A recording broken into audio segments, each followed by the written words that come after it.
Yesu sadaka nzuri ya makofi. Shangwe na vigelegele kwa Yesu. Unaweza ukafanya zaidi ya hivyo. Unaweza ukamshangilia Yesu kwa makofi yako. Shangwe na nderemo kwa Bwana Yesu. Hallelujah. Bwana umetamalaki, hakuna aliye kama wewe. Imba Bwana. Bwana umetamalaki, hakuna aliye kama wewe. Bwana umetamalaki, hakuna aliye kama wewe. Sema Bwana. Bwana umetamalaki, hakuna aliye kama wewe. Oh Bwana umetamalaki Yesu, hakuna aliye kama wewe. Sema Bwana.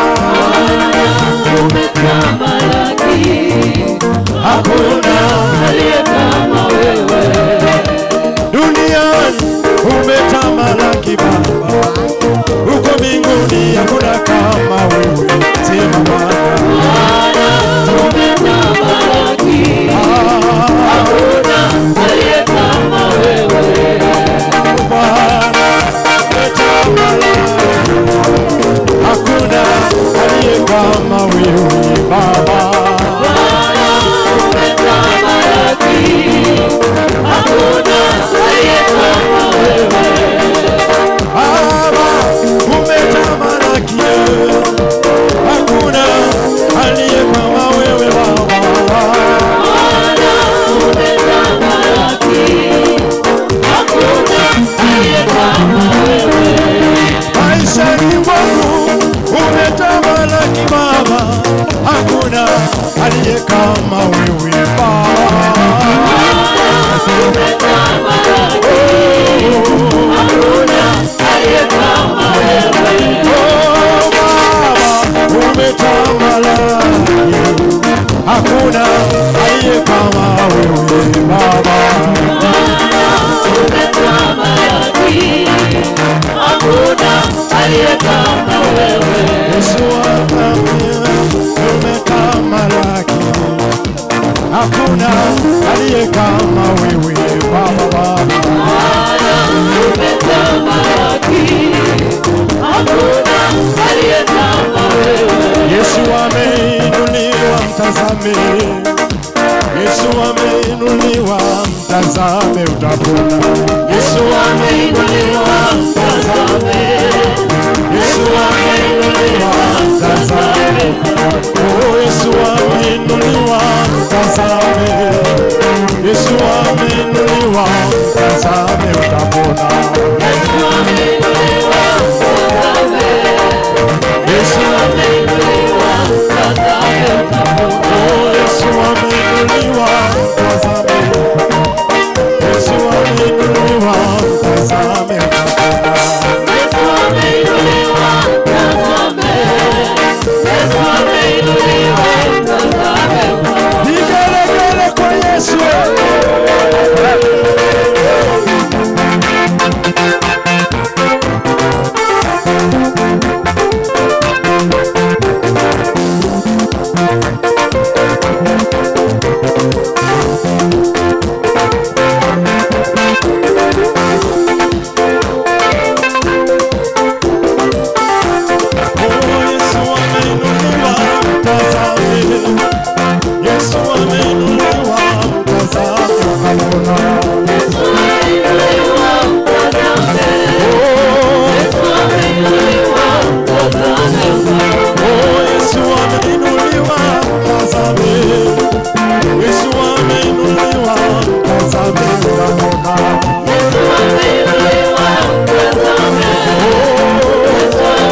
mtazame. Yesu ameinuliwa, mtazame utapona. Vigelegele kwa Yesu.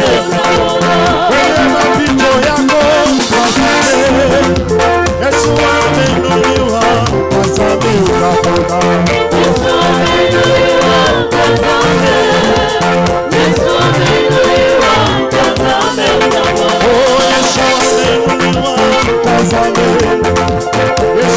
ameinuliwa, tazame hakuna. Yesu ameinuliwa, tazame. Yesu ameinuliwa, tazame hakuna. Baba, pokea sifa. Baba, pokea sifa. Baba, pokea sifa. Pokea sifa. Baba, tunakupenda. Baba, pokea sifa. Pokea sifa. Baba, tunakuinua. Baba, pokea sifa. Pokea sifa. Mungu wetu, Baba, pokea sifa. Pokea sifa. Hakuna Mungu kama wewe. Baba, pokea sifa. Pokea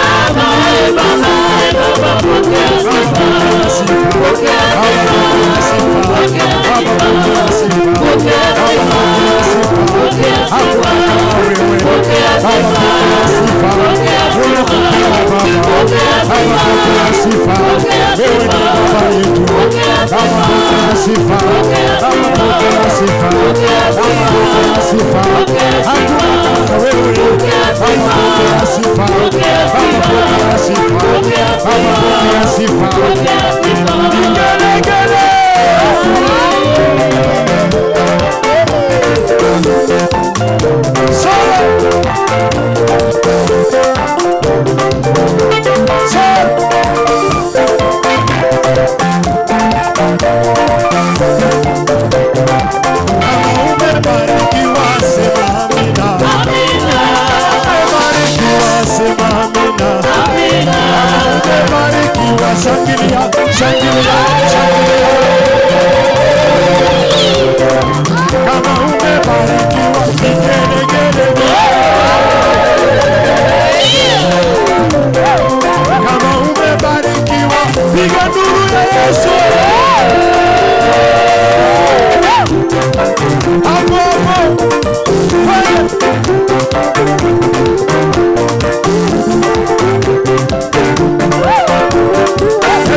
Jirani yako muulize, kama haumchezei Yesu unamchezea nani wewe?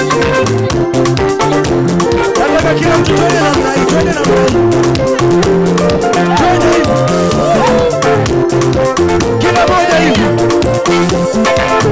Ukiona mtu ambaye hafanyi hivi, sitaki kumuita hiyo jina.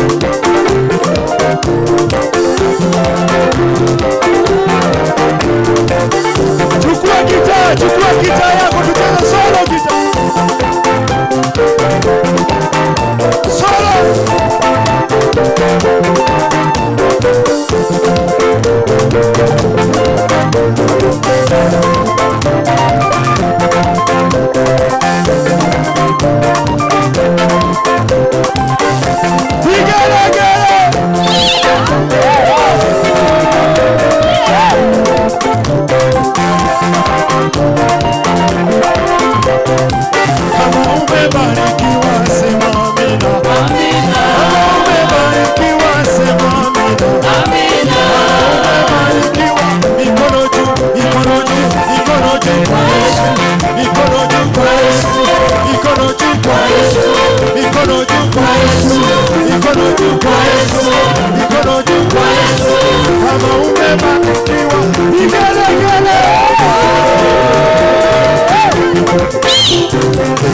Yesu asifiwe, Yesu asifiwe, Yesu asifiwe, Yesu asifiwe, milele na milele.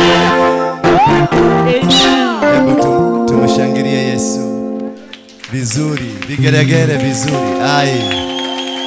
Ai tamakamuti here na dwarathime. Sincerely, I can speak the truth, heavenly truth. You don't look like you are blessed.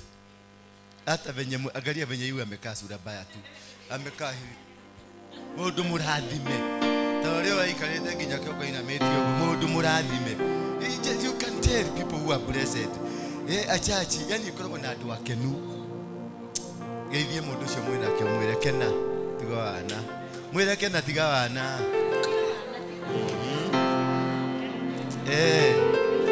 Thank you. Kimwire geikare thi, mwambie sasa kaa kwenye kiti chako. Wacha niwakaribie, si ndio? Ama nikae hapa? Si hapa ninakaga vizuri? Nakaga pasta hapa, ninakaa pasta. Sikai pasta. Nakaa nini? Na ndora majabagia. Ngani amawa na mundu ucio ati muitiriria maguta. Ati anacio ndari na anti. Ati aitiririo Petro. Wadani agocwo. Nashukuru tena kuwaona. Wewe mupatie nyonyo, hale heke nyoki ya ngima. Niwe nyoreke nyo munengere akaria. Kana kaune ka guku. Ni ga kundu kuriku. Yes, that's on ni koroni ni da ko ndari hakuye ni ngiatuirwo. Niguo. Ni ndatuirwo father wa Catholic. Uria wetekirire kunyamukira. Nanyita. Ndia muri ndaciarirwo. Ndiaciarirwo ndi mundu mwega. Ndiaciarirwo na mbogo moko na njogu nanyita egingo na ndokire na maguru na ndinatumege go turacaina haria thiini. Kana kairu ta nguo ino yaku. Baba karora njigua oririe Jerry. Ekiri oguo. Akimudia thigara akiuma. Ashoka kunyona thiko kenda baadaye. Na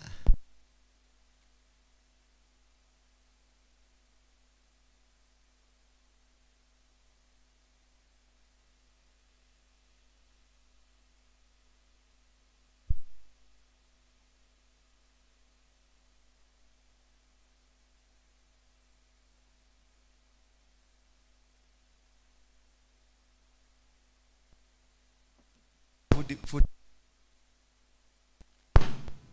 General speaker tarete zingine niramenya kama mushara gaku no gweka nini goko muda aenda guthukia kila mushara wake ndungihota ku afford kugura kana guthondekithia arigwaci aenda guthukia imagine mundu niramenya kama mushara ni kanini ndwihota kurugamirira hathara ile urarehe wadhani agosho. Na kulikuwa watu walikuwa wamesema watakuwa kisimama na hawa wagwana wa praise team. Mulifanya nini? Mulihama? Kuna wale walikuwa wananiletea shilingi 10,000, shilingi 5,000, shilingi 2,000 tusaidia hawa watu. Maana mfuko yangu pia ni kidogo, ninalemewa. Niko na wage bill ya 400,000 nililetewa na huyu mtu anajitaka waziri mkuu wako area. Waziri mkuu huko ni athire ati athiko jerera tu hau apa guthi hanini na nieroka tondu ni waziri mkuu ade hagera wage bill ya 100,000 no ndari ahe solution ati mbeca ici ciraumako na adengeragia muno kuma tariki 28 akorwa printete maratathi maingi muno haria tondu mushara wake wiha niguo akinyagira korwo wake no woneke yangi mage ndari na thina adengeragia ndamwandikira marua na nikio andu aria matari na kanyamu matari mona ndamwandikira marua ndamwira atiriri nitwe waziri mkuu chief finance officer ri no wonserageria kambuni mbeca kana tiguo no charageria ki kambuni mbeca mundu no kunjitia njitagia mbeca ona ndururu ndari arehe chief finance officer waziri mkuu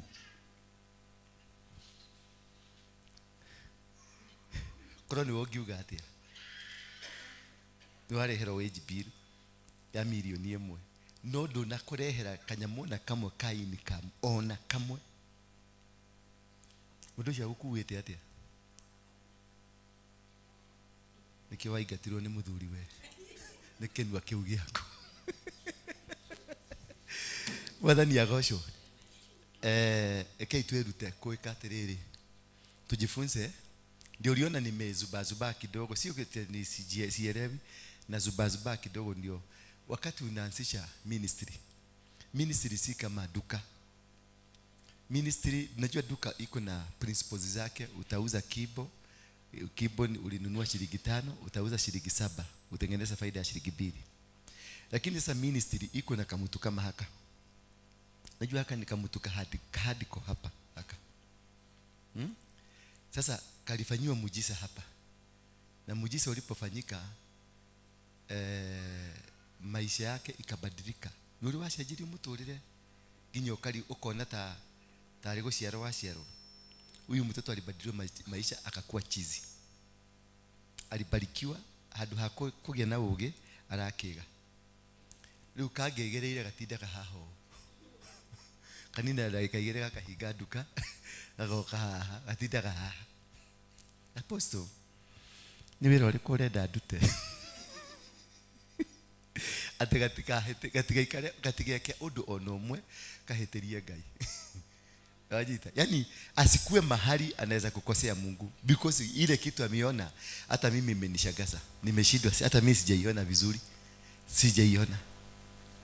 Ungekona subua taishi toro no leo ni subua njega. Ndire na uru si mtu anako na mambo baya lakini ni subua tu. Maana ile kitu ameona hajawahi kuona kwa maisha yake.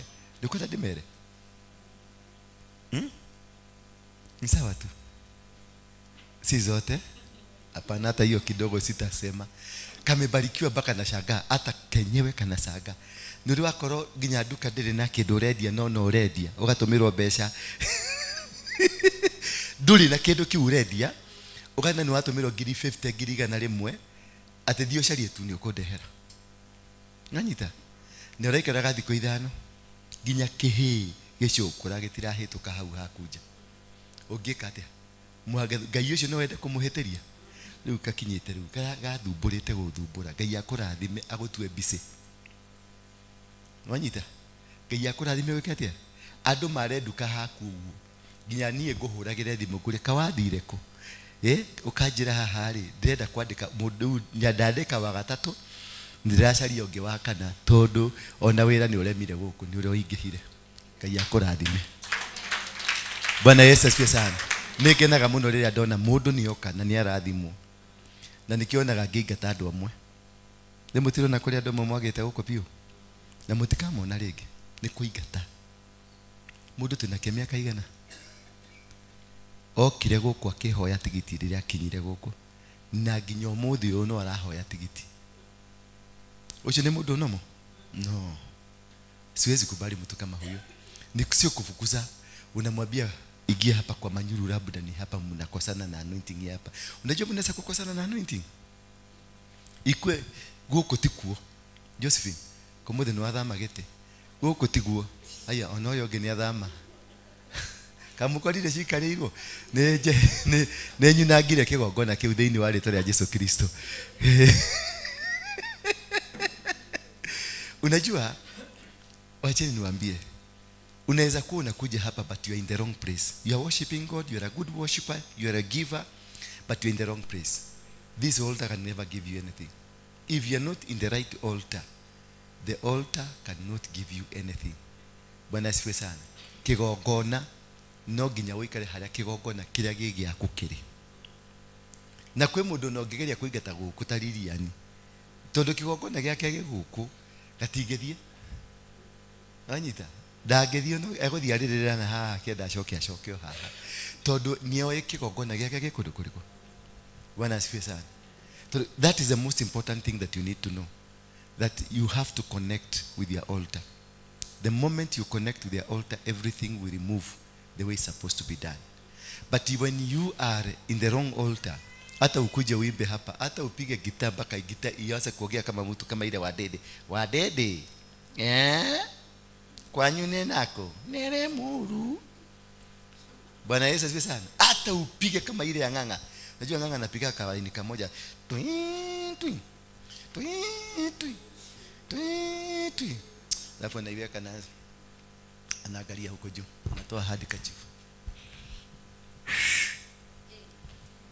anasema anaweka wimbo ile kogoro alimulisha eja.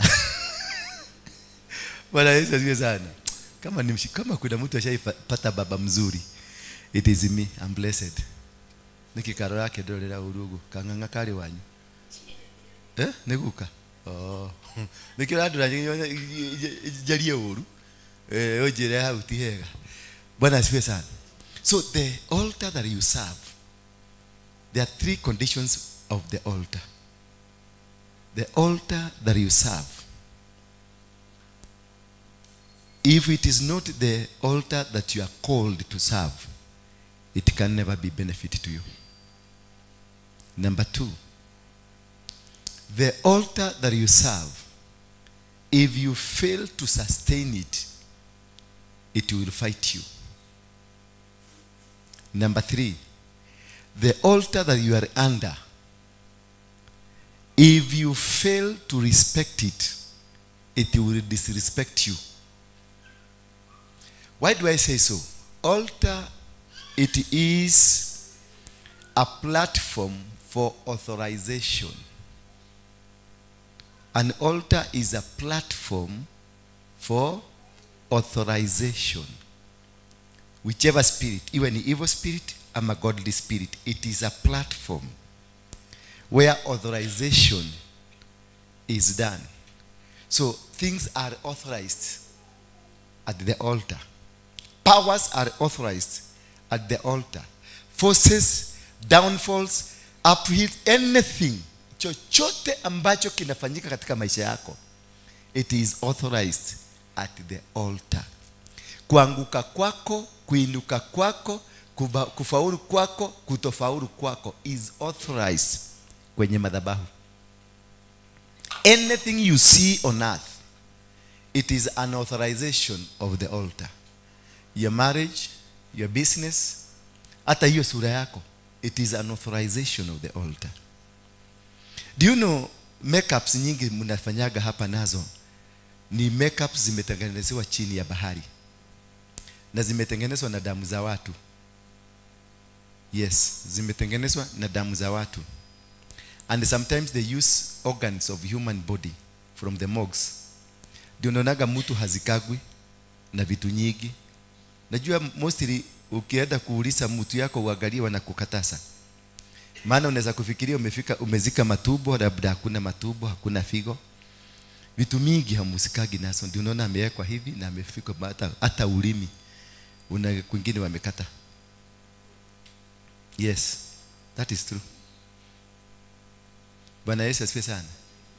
Na hizo nyingi sana zinachukuliwa na hawa watu wa underwater. Ndio wanaenda wanatengeneza chemicals ambazo zina generate vitu nyingi ambazo mnazitumia kama chemicals. Hii kitu mnajipaka kwa mdomo, inaweza kuwa imetoka huko. Bwana asifiwe sana. Hizi nguo unaona nyingi, macontainer, hata gari zingine. Hizi vitu mnaona zinasemekana zinatengenezwa na alien. Technical thing zinatengenezwa huko kwa bahari. Huko chini kuna dunia nyingine. Na in the queen of the sea ndio wanafanya hizo maneno zote. So I want you to imagine rushwere ruwekirete mutwe rwathondekeirwo ruwe iri kuria maini na guku kinyaga gatano ya njamba ni uria wina njuire ya bata etagwo atia human what? Human hair. Na njuire io authorized in an altar under the sea. Unaelewa? Ama tuache hiyo altar under the sea. Kuna nywele tunauziwa, the human hair, the natural, the real hair. Kule Brazil kuna wamama, kuna watu wana kazi yao hiyo, ndio hiyo cash crop, ni kulea nywele inakatwa nauza. Sasa imagine yule alilea nywele hiyo ni mchawi, ni mganga, ni mtu wa under the sea. Sasa hiyo nywele karo niyo moto ine waku ya murogi no uhonokete gukugathira no kiria ki muto-ine waku nikia nikia murogi niki gikugiria karo handu hangi akinya KBF ta murogi todo ara operate in an authorization todo nigetha mundu ucio athondeke nywele, atengeneze hiyo nywele under the sea in an altar, the hair is being authorized to come and do the works of the devil. So it is a point, a contact point between you and the devil and the deity. So they make you a satellite, automatic satellite. So if they want to attack the church, na karo niyo jweleo niyo ekirete, so they will use karo to attack the church. And karo ni mzee wa kanisa, ameshikilia nafasi ya kanisa. So with the position ameshikilia ndani ya kanisa, it is an authorization. Yeye mwenyewe ni an authorization because anatoa orders. Sasa ako na order, ako na magnet na satellite kwa kichwa, ina connect na cheo chake. Sasa from cheo ndio wanatumia cheo hicho kufanya ile kazi wanataka. Mmenipata? Hii nguo kama sasa kuna mama mmoja tulikuwa na yeye sahi. Ameenda. Na huyo mama ameenda. Ni mama ambaye ni mzuri sana na ni mrembo. Ni mundu tangetigiria njira-ini. No ongerora ebu angalia hii ni nini?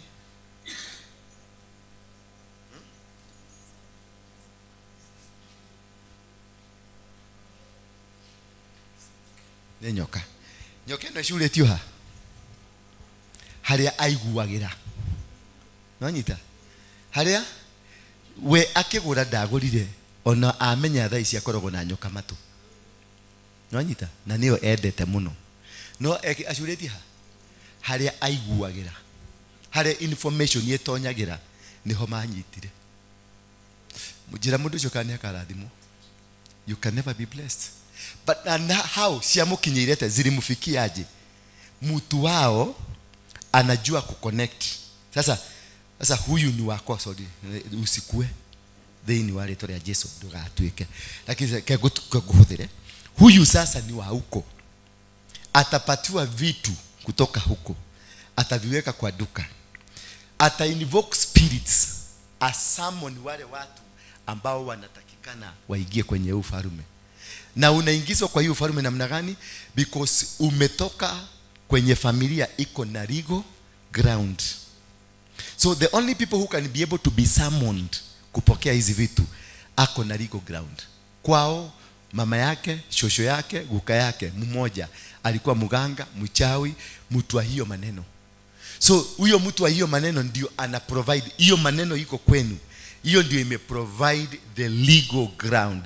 Sasa ukipita kwa duka yenye iko na huyo mtu mwenye sasa amepatiwa hizi ndio apatiane na distribute, utakuta tu unatogogio unakuja ni kama umekunywa dogogio, unadogogio unapita duka ziko na vitu mzuri na za rahisi, unaenda kwa hii na ni fake.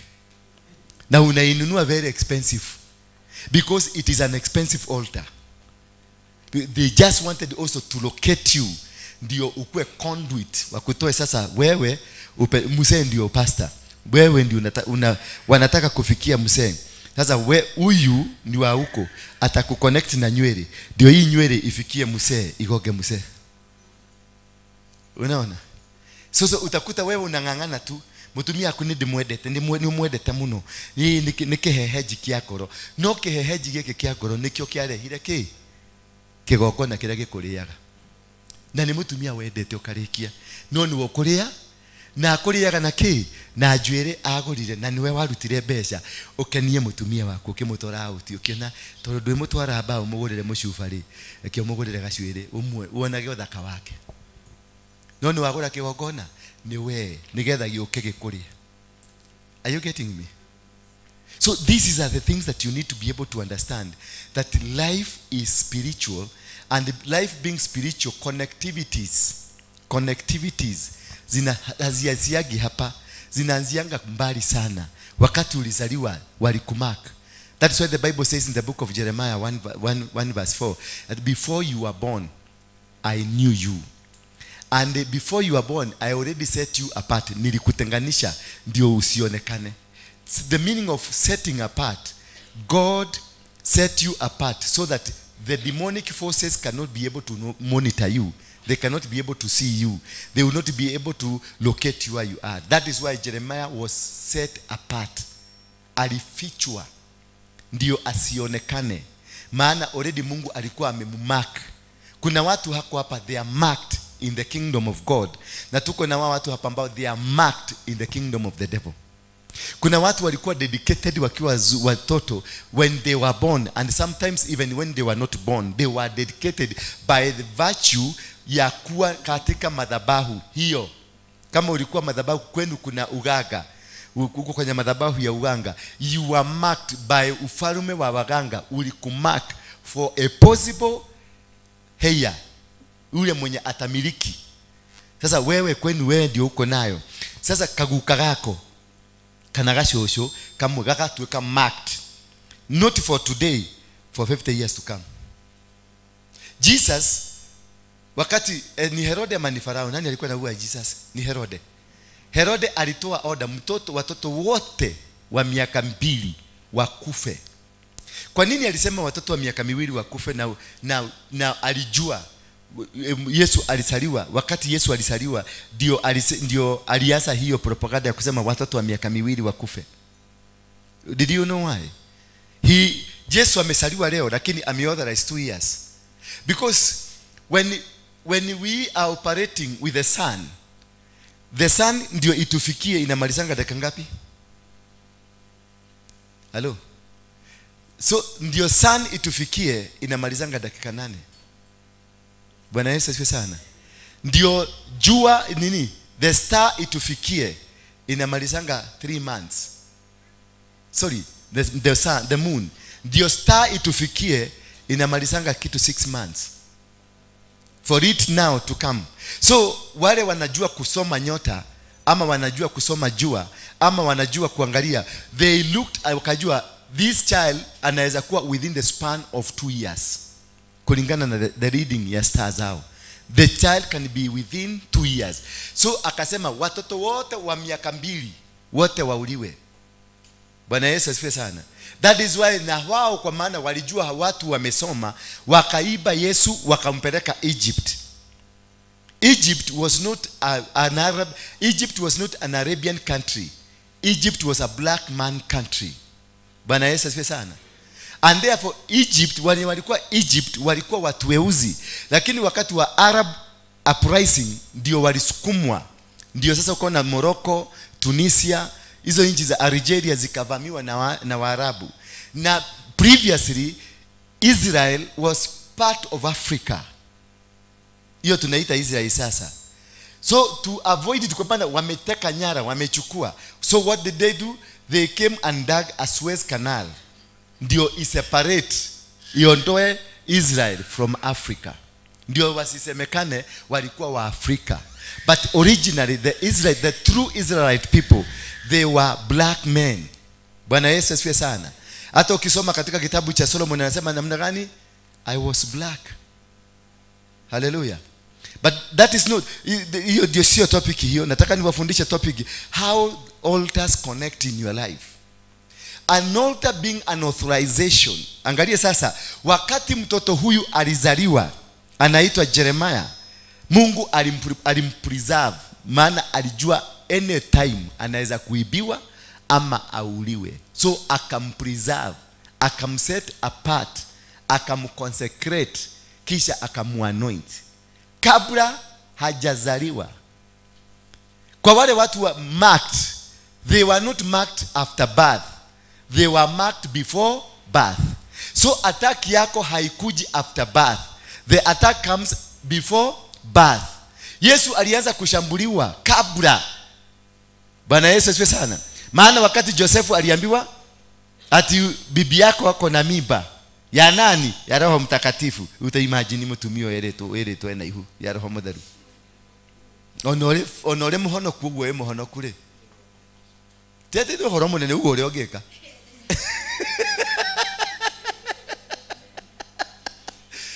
No, you don't need explanation. You don't need clan, the entire clan. Wakuja wakueleze venye Roho alikuja. Na jamaa anahubiringi mambo ya Roho. Lakini hapo ikifika hapo itabidi atuangalie. Before I formed you, before you were formed in the womb I knew you. So you are already known. Before you are born, you are already known.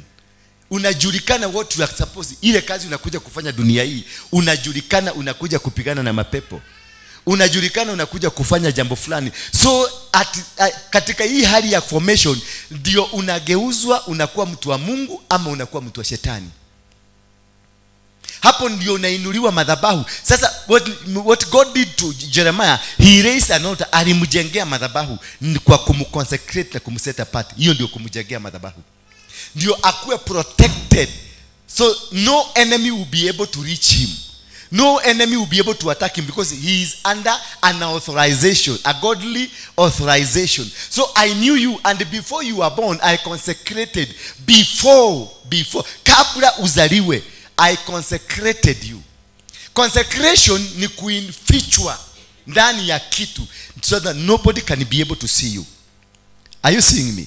So wale watu nao kwenye wameshikamata upande wa shetani because of legalization ya kule umetoka. Guka yako alikuwa muganga, guka yako alikuwa home guard, aliua watu, guka yako alikuwa this. So there is an authorization of demonic spirits over you who is born under that authority. Bwana Yesu asifiwe sana. Under that system kuna authorization ya evil spirit that speaks in your life. So wherever you go utapata that spirit that has been authorized in your life causes many things. Kama ni evil, it causes stagnation, limitation, rejection, all manner of things that your life will never work. People will always run away from you. People will fight you. People will complicate you. Yani your life will be complicated wherever you do, whatever you do, whenever you go. Nothing will work because there is an authorization. Kuna kitu kimepitishwa, kuna mipango imepitishwa ya kwamba wewe ni mtumishi kwa ufalme ya giza. Halo. Naongea na wewe. Wewe, halo.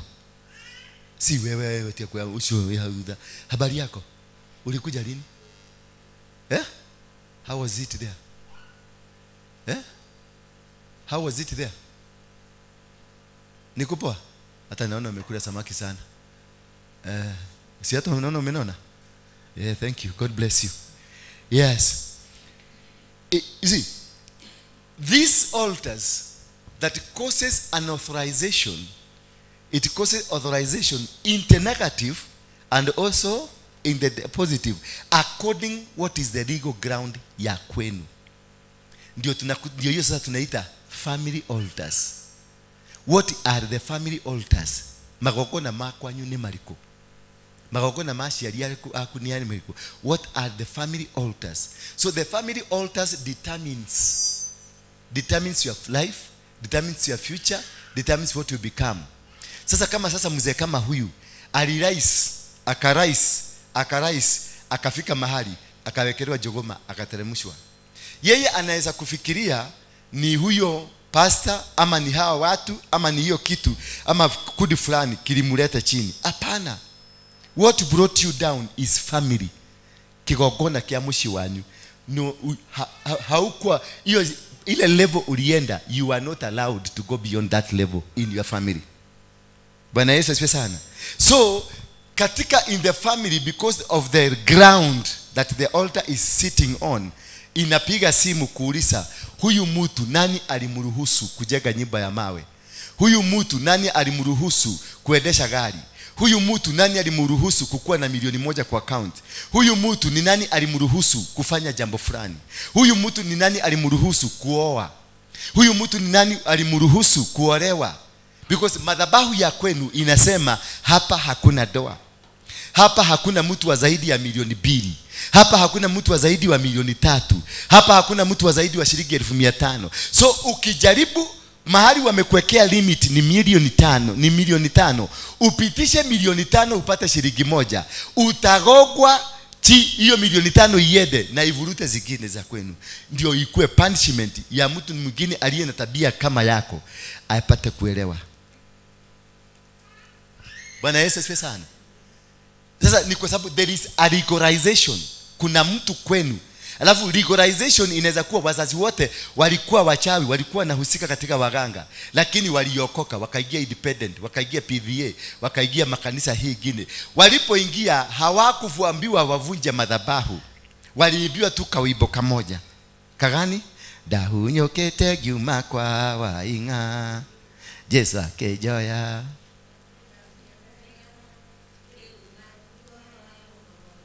And that is the end. That is the end. Unaingia kanisa na unaambiwa umeokoka. Lakini kuna madhabahu kwenu ambayo haukuambiwa uivuje. Alafu kiango kimoja kienu ama kianti kimoja kina sustain hiyo madhabahu. Hata uende kanisa ukue padri, bado you are part of the madhabahu. Until you cut the umbilical cord that connects you with the family. If you don't cut the umbilical cord, you remain part and parcel of the altar. So when the authorization, waki authorize madhabahu hiyo, inakuja to the entire family because you are one. Kuna kitu inaitwa bloodline.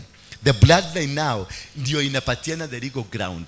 Ikipatiana the legal ground, authorization ikifanyika to whoever in the family, hata awe ni uncle wa uncle na uko kabisa, a distance uncle, a distance family member, as long as ameactivate the altar hiyo ya kwenu, kila mtu kwenu atakuwa affected. Not unless you cut the umbilical cord, you disconnect yourself from it. If you don't disconnect yourself from it, you will be eating from the same plate of the umbilical cord. Therefore, you will never succeed as per. If the umbilical cord has put a limitation, it will never allow you to go beyond the limitation. Utaokoka na utafanya within. Adone marekererio kanitha.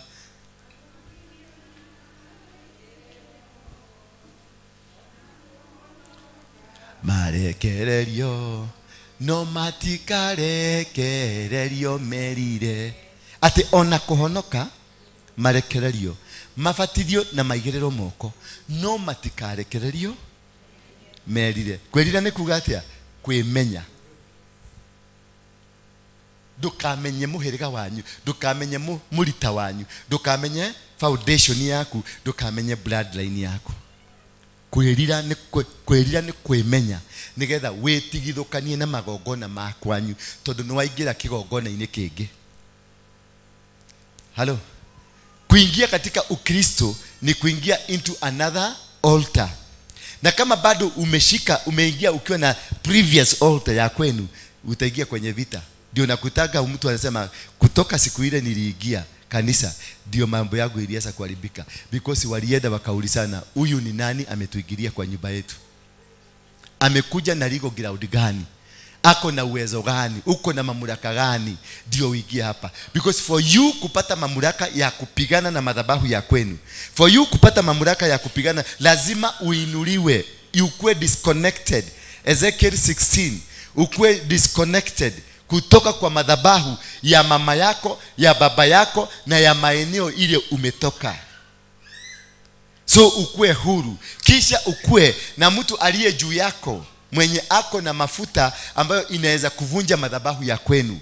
Lakini kama utakuja uende upata kagaragaria na hapo ukaite huyu ndio pastor wangu wa kuvunja madhabahu, na yeye kwao hata madhabahu hajavuja, yeye kwanza unapeleka mugaga, akifika huko kwenu ni kwa ugaga, atakamatwa na ile ugaga ya huko. Ndio nasikia mtu alikuja kukuombea akakufa. Ate maraumire muci maraukete kuhoya marathi gari la haraga, no we tu urakuire to ni kuria rorio. Uko ulikuwa umeenda kufanya nini? Nani alikuruhusu? That is why it's very important kwenda unaenda kuvunjua madhabahu uelewe ni wapi.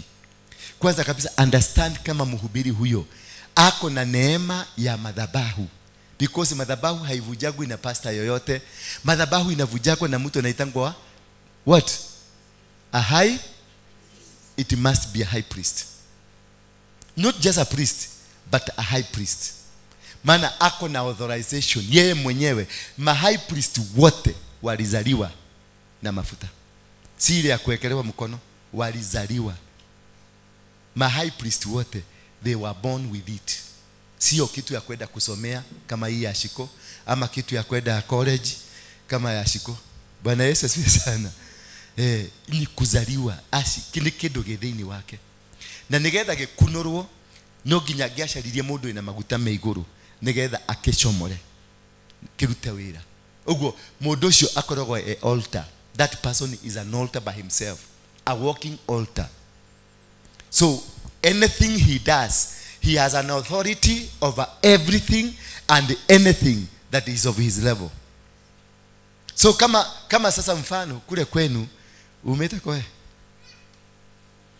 ko mogoiri maragwa haha bobo maragwa town. Sasa tuseme uliokokea Maragwa town. Hapo kuna pastor wa Maragwa wale wanasema huyo pastor ni wa huko na umeenda akuvujie madhabahu. Na ile madhabahu imekushika kwa sababu guka yako alikuwa muganga. Na wale watu walikuwa nakuja kwake ni wa Kikuyu na Wakamba walimtembelea na Wajaruo walimtembelea na Wagiriama walimtembelea.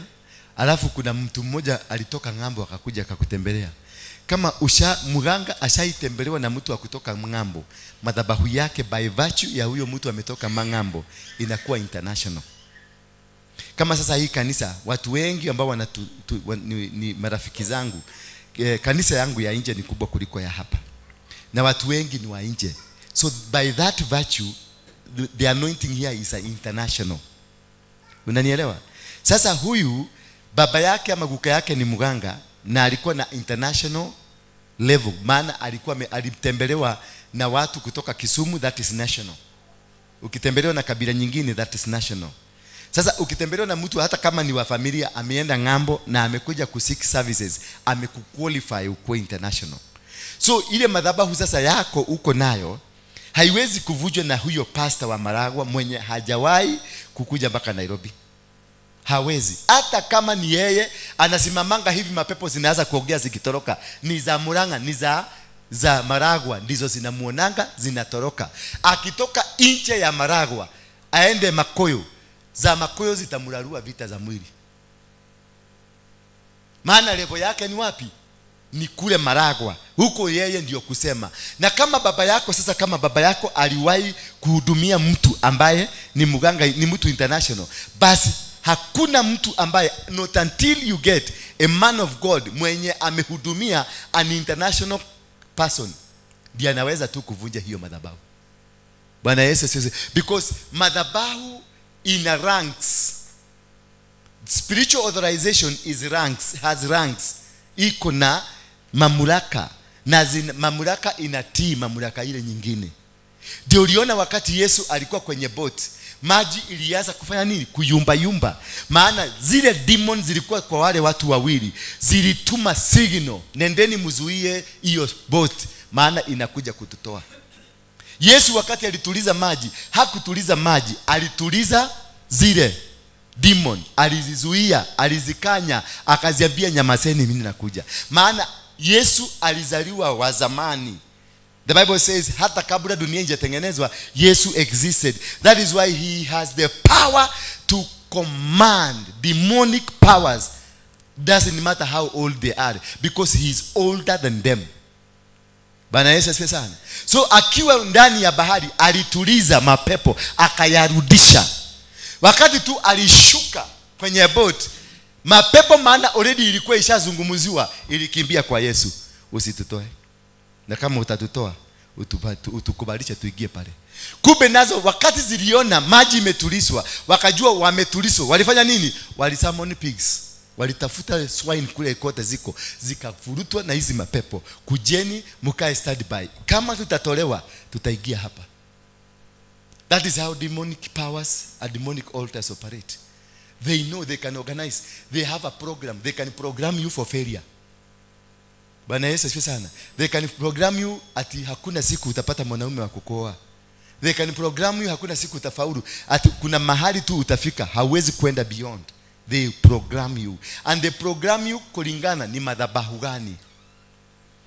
What kind of an altar that speaks in your life? We have several altars and I want to just look at 2 or 3. But I will mention all of them kama saba. We andike, then we shall look at 2 or 3, then maybe if time allows, we can be able to go forward. But if time does not allow, we'll discuss it the next time. Types of altars. We have godly altars. The godly altars ni kama hiyo ya Jeremiah, ambaye already Mungu alimteua Isaka, Jacobo, Abraham. The altars they raised, those are godly altars ambazo zinazungumusa. Angalia, and the altar does not die. Where the altar was raised, the altar does not die until you kill it. Bwana Yesu asifiwe sana.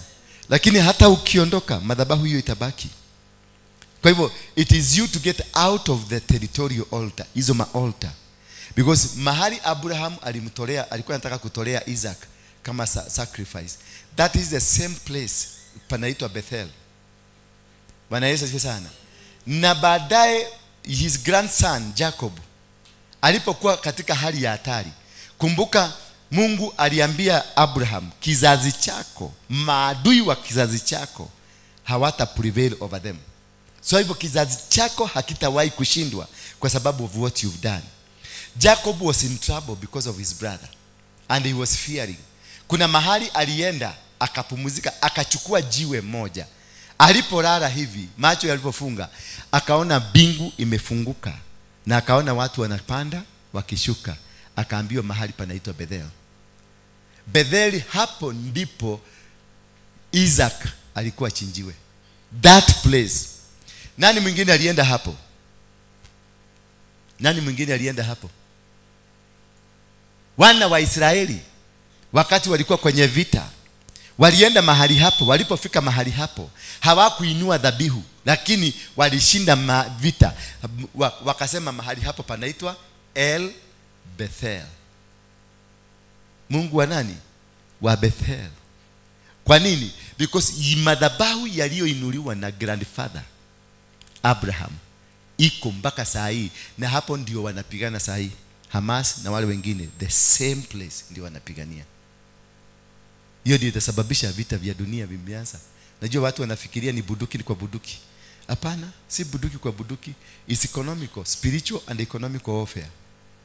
Saa hizi tumeingia into third world war. Na watu wanangojea bunduki. Do you know how tumeingia kwenye third world war? Angalia Amerika venye imewekea nchi zote tariffs. Hivyo unaona wamewekea tariffs. Tariffs mnajua ni nini? Ni magoti. Make sanctions. That is a war. That's economical war. Kusubdue watu. Wamewekea South Africa imenua mkono, imesema tutarudi. Wakirudi wanaambiwa saini mkataba hapa, mtakuwa chini yetu. Na alikuwa na kiherehere, Ramaphosa alikuwa na kiherehere. Sasa amewekewa tarifu, vitu zake ameambiwa kana vitu zako 30%. Ukileta kwetu 30%. Sasa wamesema kuja tu negotiate. Wanamuuliza, tulikwambia utoke, tuna negotiate nini? Fuata sheria. Kenya nayo imewekewa 10 ni 10. Sasa sisi tumewekewa 10. Ni 20. Yeah? Ni 10. Yes, 10. Tumewekewa. Ndio tusikuwe subdued. So America, hiyo ndio ile pepo kubwa. Sasa inaingiza kia nguvu kuweka matariffs, kufugia watu kila kitu ndio wasarede. China imekibia huko waende wasugumusie, maana China is the greatest exporter of goods from China to America. So wakiekewa tariffs, waliekewa yao ni 40. So hawatauza, meaning hakuna vitu za China zitaingia wapi? America. Na America walishanunua vitu, wameweka stock. Wanajua watadiri na mwaka mzima ya kudiri na nyinyi. Bwana Yesu asifiwe sana. Hiyo mwaka mtashikwa na njaa, mtaipiga magoti. That is inaitangwa economical war. Hiyo ni vita vya economical ambazo it is grounded on altars. Ni madhabahu. Bwana Yesu asifiwe sana. I am the God of Bethel. Hiyo ni chapter 31 of Genesis 13. I am the God of Bethel, where you anointed a pillar and made a vow to me. Now arise and go out from this land and return to the land of your kindred. Umeona? Where you did what? Yeah? Where you anointed a pillar and made a vow to me. Now arise and go. This is it's where you made an altar. An altar, that is where we make vows. The vows ndizo zinaishi. Ile vow ulifanya, that is an altar. Nakumbuka kile kimutu mlifanya vow nakio? Kile kizamani. That's an altar. Nikiwa kidole hapo. Unasikiza? Thank you. Adora uraje upasta ni maundu mashiko shiraja kole hegoko na niguo ndi muhonoku. But Yesu sana. So the types of altars, we have godly altars, we have marine altars, we have territorial altars, we have forest altars, we have cemetery altars, we have road junction altars, we have the sun, moon and the stars altars. Zoni ngapi? Munaandika umepotea kabisa. Number 1, godly altars. Number 2, marine altars. Number 3, territorial altars. Number 4, forest altars. Number 5, number 4, forest altars. And number 5, cemetery. Cemetery, makaburi. Number 6, road junction altars. Road junction, makutano ya barabara. Number 7, the sun, moon and the stars altars. Ila ningetaka tuzungumzie shortly nimewaelezea kuhusu godly altars. Nataka tuzungumzie vitu ingine moja, territorial altars, na hii ya the sun and the moon. Let's look at the territorial altars. The territorial altars ni madhabahu ya kimaeneo. Na hiyo hapo, that one nimepreach sana kwa hii kanisa. Madhabahu ya nini? Ya kimaeneo. Ile eneo umetoka Molo. Kuna madhabahu ya Molo. Na madhabahu ya eneo yanaanzanga na jina. Because jina ilitengenezwa na waanzilishi. Ni nini hiyo waliona wakaita mji Molo? El Molo ama Ol Molo. Molo ama Elbagon. Hiyo ni majina ya Kimasai. Ni nini waliona ndio ni nini inaitwa Molo ama El Molo? Bwana Yesu asifiwe sana. Ni nini inaitwa Elbagon? Maana hapo hiyo jina iko na meaning. Katika jina, meaning ya jina, katika inside the meaning of a name there is an altar. Are you getting me? Inside the meaning of a name that is where the altar is hidden. Sasa iliitwa Molo. Molo is a river. Na hiyo river ndio imeenda mpaka Lake Victoria. Hiyo ndio river wale tulikuwa nao siku tulienda crusade ya Molo. Hapo ndio tulimwaga mafuta. Maana hapo ndio Wakalenjini walikuwa nainulia madhabahu yao. Na tulipomwaga mafuta saa 6 usiku, sitima Kenya mzima ilipotea. Maana hiyo ndio inapeleka maji kwenye Jinja. So what we did, ile madhabahu tulimwaga mafuta hapo, wale tulikuwa na wao waliona. Tulipomwaga mafuta hiyo iliwaka moto na ikatembea ikiwa moto. Iliteremuka mpaka Jinja, ikapiga shock stima. Kenya mzima stima ikapotea. Until today Kenya Power has never been able to explain what happened. Until today. But that was the source ambayo ilifanya tufanya crusade Molo. Because we normally don't go to places because we want to go to places. We go to places because it is a source of a particular altar. So we normally go to attack, to destroy the altar. Venye umeona tumeenda Githurai, tumeenda Kibera, tumeenda wapi? Kerigoya, tumeenda Molo, tumeenda Eldoret, and in every place tumeenda mumeona reaction. Siku ile tulienda Eldoret, reaction ilifika Katodo. And that is when we destroyed the kingdom ya Ruto. Na siku hiyo ndio tulimuondoa kwa ofisi. Bwana Yesu asifiwe sana. So sasa anatembea, is there awaiting. Now this is a Saul. Huyo ni Saul ambaye Daudi bado kanachunga ng'ombe. Bwana Yesu asifiwe sana. Daudi kambuka huyu Saulo atagonjeka, na akigonjeka ataitisha mtu mwenye anajua kupiga kinundu. Ni kinundu, kinubi, wasi hiyo kenodo, asifikirie tunamtajataja hapa. Ni kinubi, umeona, achezewe tu kinubi apone. Kwa hivyo ile demon imewekwa huyu mtu, amewekwa demon ya kuhitaji David akuje. Saulo hakuwa mgonjwa ugonjwa ya kawaida, alikuwa amegonjeshwa ugonjwa ya ku make sure Daudi ndio atapatikana peke yake.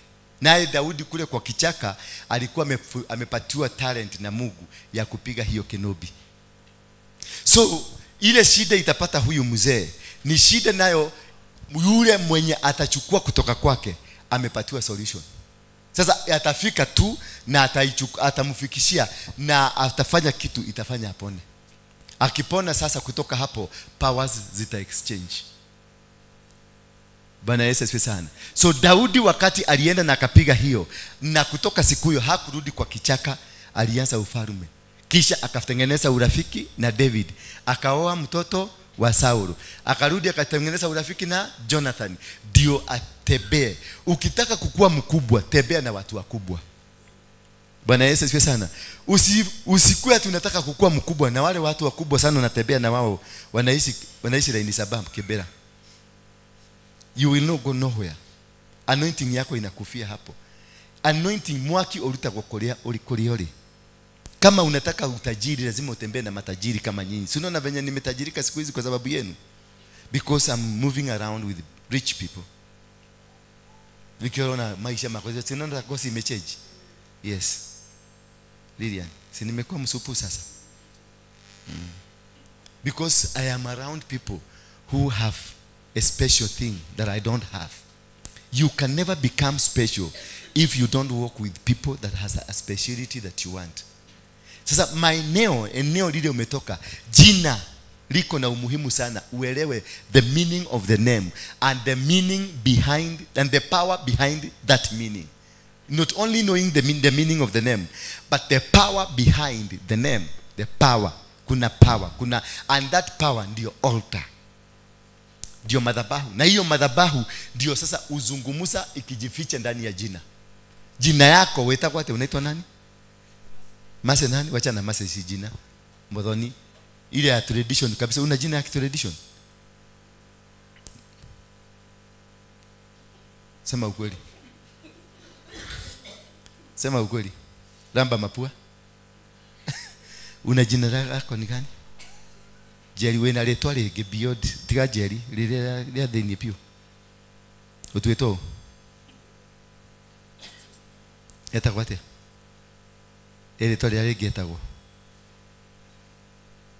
Heka letoka ka nickname. Dokoi weta kwate. Kana washera nickname ya usho watu eteta kwate. Nyakieji. Leo ndio letwa yako Nyakieji. Alo, Nyakieji utiganya washera no tige Jerry Nyakieji. That is now the altar behind you. No grora tabia yako ni kwa jeja. Una tabia baya sana. Yes. Ukiangalia unataka kuchiba, kutaka kujua sana. Kutaka nenda kwa jejera. Todo ni Nyakieji. Na yule letwa ndio power yake. That is the name that drives you. It is an altar. So the power behind the name of where you've come from, it dictates what you're going to become. Kama jina yako area mzima, yule mtu tajiri zaidi kwa area yenu ako na bicycle, don't expect that utoke hapa uende America ununue kitu.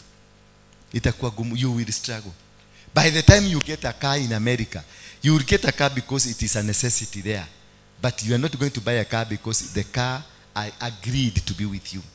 You are going to have a car which will keep problem. Inaharibika, iko na accident, iko na nini, mateso itakutesa mpaka unasikia kweli I don't need a car.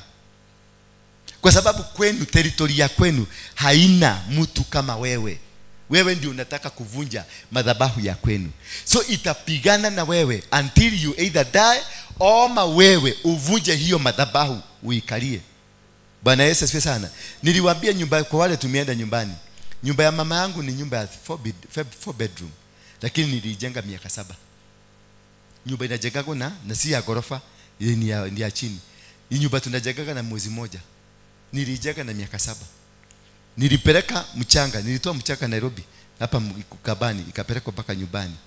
Sasa mahali tulikuwa tumeweka tent, wakati wale tulikuwa nyumbani, mahali tulikuwa tumeweka tent, hapo ndio mchanga ilimwagwa. Siku hiyo kulinyesha, mvua haijaionekana. Ilibeba mchanga. Huko chini mliona shamba ya kwetu huko chini. Huko ndio mchanga ya kwanza ilikuwa. Ikaenda lori 3 zote zilienda kutoka Nairobi mpaka huko, zilienda zote zikateremka mpaka chini. Nikatumana mawe kutoka hapa Darugo ya machine cut ipelekwe. Hiyo gari ilienda kabla tufike Moro hapo Sariga, iliroru mayote huko yote ikaisha, ikaibiwa na watu na ikaenda hivyo. Wakati nilifaulu kupeleka, siku moja nikapeleka, sasa nikasema I must be here, niende nikisimamia, kwa sababu unajua nikiwa hapo madhabahu itakuogopa, lakini sikuwa najua hivyo, lakini ikiwa hapo madhabahu itakuogopa. Wakati nilifikisha hiyo mawe nyumbani, nikirudi nikagoga mtu hapo Sariga, nikashikwa na polisi. Nilikaa miaka 3 ndani, sababu nilipigana na polisi na gumi. Nilikaa miaka ngapi? Tule tu pesa tuote nilikuwa nimetayarisha tu kujenga nyumba, tukatumia na roya, tukatumia na koti, tukatumia na body, tote tukaisha. Bwana Yesu asifiwe sana. Na kumbuka siku ya kwanza ambayo niliiba tu pesa hapa kidogo, nikachukua kakaa haya, nikaenda nako nyumbani. Kufika tu nyumbani, baba yangu akaniambia hiyo gari haigiki hapa. Maana nilienda kumuomba ruhusa tujenge gate, kwa sababu baba yangu alikuwa amejenga gate ya watu kuingia. Sasa mimi nikamwambia, baba yangu ni wa bibi Bili, alikuwa kwa hiyo bibi mwingine. Nikampigia simu nikamwambia twego koe na deda gutharia uhero thatharie ke gate nigetha gari etonya. Akejoria gari ireko? Gari gani?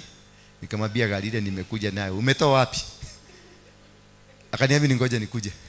Alikuwa anakamua ng'ombe, akawacha ng'ombe akuje aangalie ni nani huyo amekuja kuvuja madhabahu ya territory. Maana territory yetu ni mimi tu nilikuwa kwanza kuendesha gari kupeleka huko. Mtu wa pili kupeleka gari huko ni huyu Apostle Jega, huyo hapa chini, bwana yake ndiye alikuwa na batu kwetu, kwa hiyo area yetu mzima na batu kupeleka gari huko. Bwana Yesu asifiwe sana. Baba alikuja akasema gari yao ishinde kuingia wako. Maana ilikuwa kahaya, lakini alisema gari ya wizi haitaingia kwake. Na akashika panga. Mama yangu akaenda kuinsist, kwa sababu mama yangu alikuwa amenikubalisha nibomoe. Mama yangu alichomolewa paka for the first time in history, on her history. Alichomolewa paka, kabio kichwa itaenda pale na mwili itaenda hapa. Mkiigisa hii gari ya wizi na huyu mtoto yako. Sasa tulipokaa tukakaa akalala. Alipolala mimi nikaenda, because I was determined gari no ginya ekomede ni waka about. Sasa alipolala nikaenda nikangoa, nikaigisa gari. Nilipoigisa gari alikuja akatoboa miguu yote. Ni madhabahu. Mimi ndio nilikuwa wa kwanza kwetu nyumbani na village mzima kuigisa gari huko.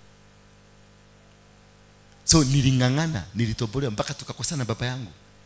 Nilikaa huko siku 3 na ni gari ya kahaya nilikuwa nimechukua siku moja. Sasa gari inaonekana, kwa sababu si wanavuata na nini na hii ya kuangalia. Sasa wanaona gari imesimama mahali haijatoka for 3 days. So na wao wakapiga polisi wakasema gari yao imeibiwa.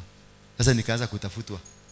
Unaona vita zinakuinukia from all quarters, and that is why you see sometimes you need to be persistent. Relax. Ukiingia katika kanisa ama nyumba ambayo inavunja madhabahu, relax. Tika kiherehere. Na hiyo Lydia, unawacha kiherehere, unatulia. It is a process, and sometimes it's very dangerous process. It can kill you. Itakumalizia mpaka watoto. Mimi kutoka hapo ndio baadaye doa ilianguka.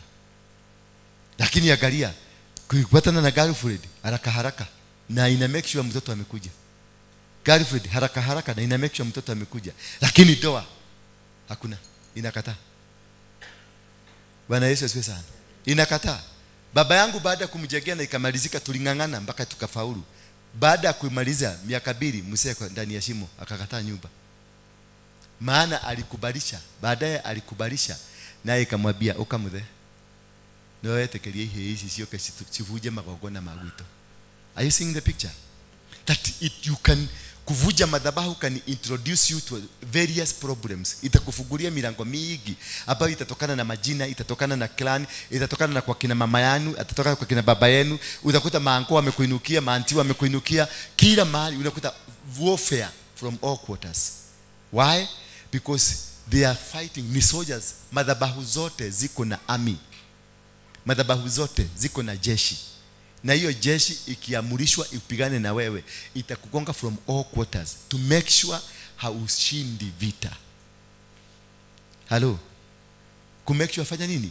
Na ndio unahitaji a very strong spiritual person that covers you. Bwana Yesu asifiwe sana. Si tu sadaka, sio hiyo pesa mnatoanga ati ya kuvuja madhabahu, hapana. It is the authorization. Who is that is doing the job? The authorization. No, mudocio eno hoti wa gukiria ngoma cia kwanyu. Nanyita eno hoti wa gukiria ke ngoma cia kwanyu. Wa ikoro ndari no hoti wa gukiria ngoma cia tia guciarahura ni igukuraga. Leave them. Wacha kukibia na sadaka. Bana asifiwe apostle. Nasikia kwetu imekuwa na nimeona tu wewe tu ndio unaweza kufanya hii kazi. Kwanza kabisa nakusikiliza. Nikiona sipati dawa na kwambia kuja Jumanne. Ndio niende kwa mlima niulise Mungu. Haha niko toria. Bwana Yesu asifiwe sana. Haha niko kate. Nitaweza ama sitaweza? Mungu akiniambia na ninamuuliza nipatie formula. Nitaanza namna gani? So ukikuja Tuesday utakuta niko na jibu, nitakujibu. Lakini unaweza kuja hapo nikuangalie ngamenya ici ndikwa baguciarĩria. Ici ndiguciarĩria. Niko kuhorithia, naweza kukupigisha vita ama unipigisha vita. That is how powerful and tricky the madhabahu venye iko. Bwana Yesu asifiwe sana. Na ndio naona kuna kitu kingine tunaweza kuwa tukifanya hapa uone nimekuondoa kwa hiyo kitu. Nilikuwa nimekuweka front uone nimekutoa. Si ati nakuchukia, nimeona itakumaliza wewe na uelewe na uko na kiherehere mingi. Na badala ukae chini nikwambie kajia pita hapa, jia kapita hapa, na kuna madhabahu ingine bado inakufuata ya kwenu nakwambia wewe toka kidogo ama nitakuondoa tu wewe kasirika tu, lakini nimejua I've saved a life. Nitakuja kukuelezea baadaye why did I remove you huko. Bwana Yesu asifiwe sana. Ndio naonanga watu wengine wakikuja hapa wanakuja na kiherehere alafu wanaenda. Si wafuatangi. Kama ni kanisa ingine wanapigaga simu kuuliza mtu ulienda wapi. Lakini wale wametoka hapa si wafuatangi. Kwa sababu ninajua ni kiherehere alikuwa nayo na amegogwa na ameondoka, maana yeye hakutaka kutulia kuelezewa systems zinafanya kazi hapa namna gani. So ukiona mtu amekuja na kiherehere, anataka kushika microphone, anataka kuenda, unampatia tu muda kidogo. Mtoto akililia wembe mpatie. Lakini baada ya siku kadhaa utaona venye maneno itakuwa mbaya kwake. Hello. Sasa mumeanza kufanyia watu wengine mahesabu. Tokoro nikio David arathire. Tokoro nikuwa ngani arathire. Tokoro nikio kehu athire. Tokoro nikuwa Beatrice athire. Yes, hiyo ndio ilikuwa silizo. Kiherehere. Bwana asifiwe sana. Kiherehere. Na nataka niwaambie hivyo ikuwe lesson kwa wale ambao tutakuwa tukifanya na nyinyi kazi. Kiherehere muachane nayo kwa nyumba hii. Hii si nyumba ya kiherehere, hii ni nyumba ya kukanyaga kama kanyau, pole pole. Tukakufie, unaenda pole pole. Hii ni nyumba inauliza Karo atakwambia, inaenda kwa pole pole. Hata mimi nakanyagaga pole pole. Siku moja nilikuja hapa nikaambia huyu mama huyu. Ndio kama na uliona nilikutoa hapo. Nikaambia mama ashughulikie hawa mama wakogwe na wakaanza kucollect pesa. Sirio? Nakumbuka ulikuwa na correct unaandika. Ulipokuwa unapatia nani? Boro? Na nani?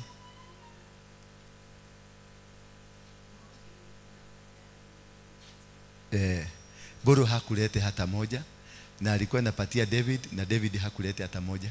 Hiyo pesa yote ya mama walikula. Umeona? Walikula yote. So mimi nikaita David nikamwambia hiyo kitu umefanya ni makosa na itakugonga. Baadaye after 2 months uliona David ameanza kukua na matoho mara naruka unafanya mpaka unashindwa. Anakuja nimekuja milele yote. Unakuta kitu kana piga story bado huyo ni mgoroki ni agoroki. Nikamwambia David, fanya hivi, unaona hiyo tu pesa ulichukua toa mama si twigi, ende utoe, ende ulete baba, hata wewe maneno baba, hiyo ni kitu ya kuuliza. Hiyo baba hiyo ni kitu tuliweka kwa mfuko tutuka. Baba tulikuwa na njaa baba tukakula. Nikakuwa mlikuwa na njaa. Uliniomba. Akasema, baba ukuepo, si ni wakati ule ulikuwa umesafiri.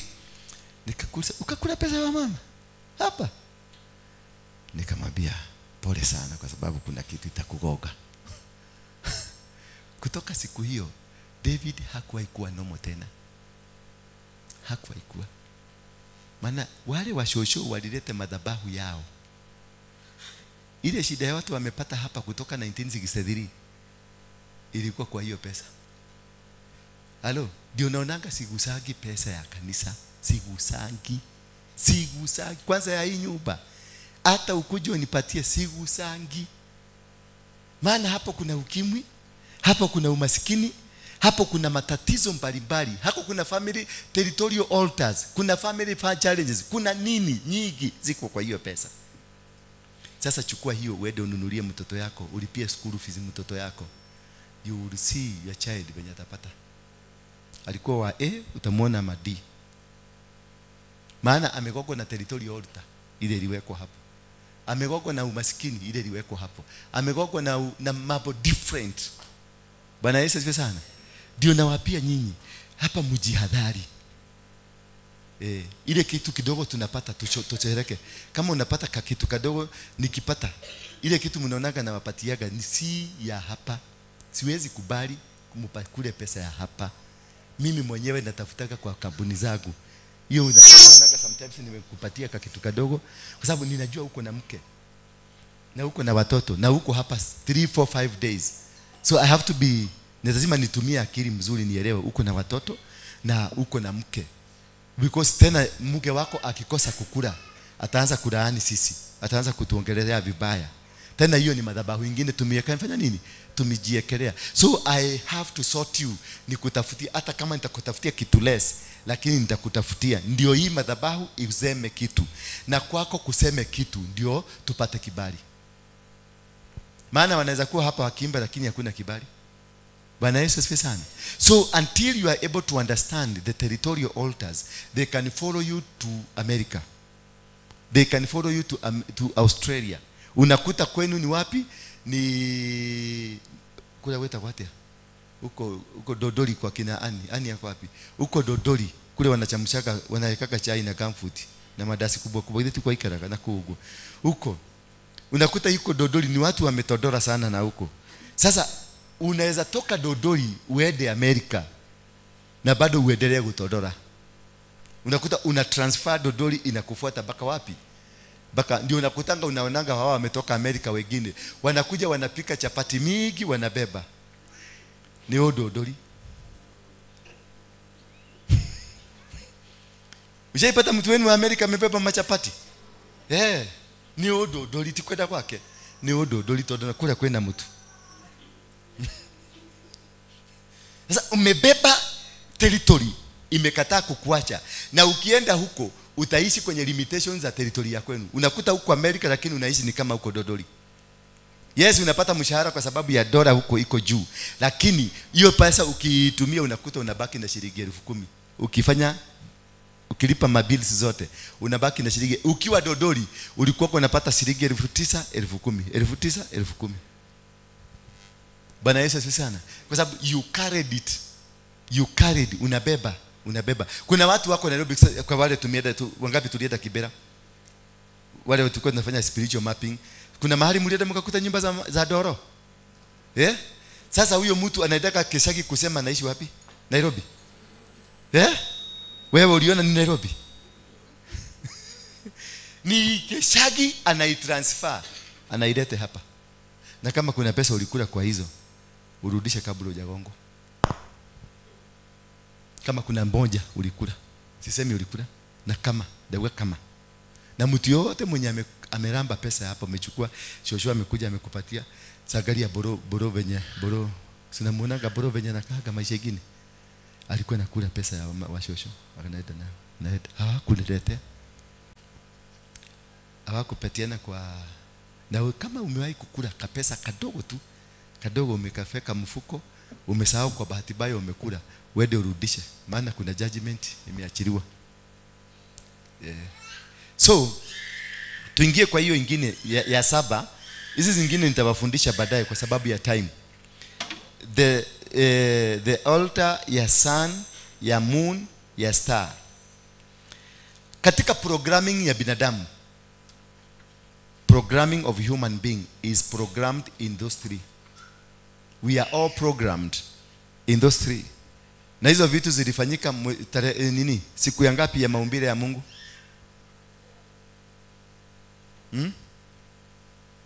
Ni siku ya ngapi? Siku ya pili ama ya 3? Hapana. Tupatie Genesis 1. Genesis 1.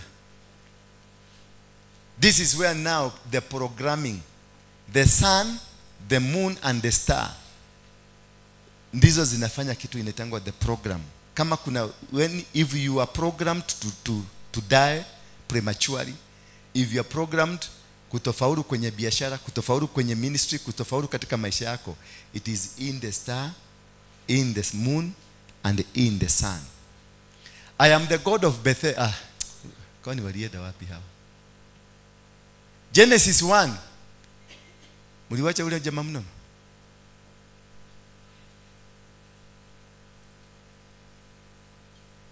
Hayuko amelala. Unajua huyu yule Alex alikuwa mtoto mzuri sana. Huyu anaitwa nani? Juma. Wakiwa na huyu mnono huyu, wamerudisha yule kwa banki. Kuna mahali wanaedaga wakiwa watatu. Na sasa kameanza kumea pembe. Kanakuja kakitaka. Wameona kamezoea. Na nitakupatia suspension from next week. Wende 2 weeks. Kwa sababu ya huyu. Kwa sababu wewe ni mzee hapa kuliko zamani. Wewe ni wa zamani kidogo, lakini huyu ni mangasi. Unajua huyu ni mkora tu tumeokota kwa street. Si huyu amekuja na bangi zake tu juzi. Si ako bado rehabilitation. Sasa amegeuza yule mwenye alikuwa already tumesha rehabilitate. Mtoto wa nyumba kwanza. Sasa wewe ndio utakula kiboko, si huyu. Huyu tunajua kichwa si mzuri. Na wewe unajua kichwa yake si mzuri na umeanza kuenda huko, mnaenda mnavuta bangi, mnakuja hapa. Mnakuja wakati mnapenda. Sasa I will deal with you. Uzuri wa hii nyumba, namba kubwa hapa ni watu ni criminal tupo hapa, si ndio? Na lazima tukae pamoja. Sikono atikira kuusha bagi. Thank you. Yeah, of course. Wewe ni ugushagia? Ndio wagushia. Ushawahi. Hii si kanisa ya watu wanalalaka biguni. Hii ni kanisa watu wanakaaga hapa duniani na wana exercise hapa duniani, tunaenjoy matude hapa duniani pole pole tukirekebishana. We are not so holy. We are not holier than thou. Sisi wote tuko na dhambi hapa, tuko na dhambi mingi. Ni kuhoya tuhoya gatoya keketea. Adola ayagale matikorogo guku. Mimi hata hapa nikasikia tu wewe umekuja na holiness yako, utakanyaga kubwa kubwa. Ule mtu tulikuwa tumekubalisha hapa holiness ni mmoja. Mnamjua? Anaitwa nani? Anaitwa nani? Anaitwa nani? Morin. Maria. Achana na huyu. Huyu ni criminal tu ya kawaida. Maria ni criminal tu ya kawaida. Bwana asifiwe sana. To know that you are in the process of God, it is very important. You are not even 20%, even 30% you are not. Umepatia Mungu nafasi kubwa. Mupatie 80% akurekebishe. Mupatie 90%. Kama sasa ndio nimefikisha 11% ya wokovu. Sasa ndio nimefikisha. Umenielewa? So najua 89 bado iko na Mungu. anaenda anafanyanga panel beating pole ananifinya hapa ndio unaonaga hata mtu akiniletea maskado siogopagi, nawaambia hiyo nimefanya, sijakataa, hiyo nimefanya. Hiyo nimefanya. Na kwa sababu wewe si Mungu, ni judge, wewe sasa enda umefikisha ripoti, wewe dhiri ukule uradi. Kama Hezekia venye aliambia nani? Isaya alimwambia unakufa. Hezekia alimwambia kitu. Alimwambia haka udokageuma nako gako alia. Akamwambia hapana, basi enda.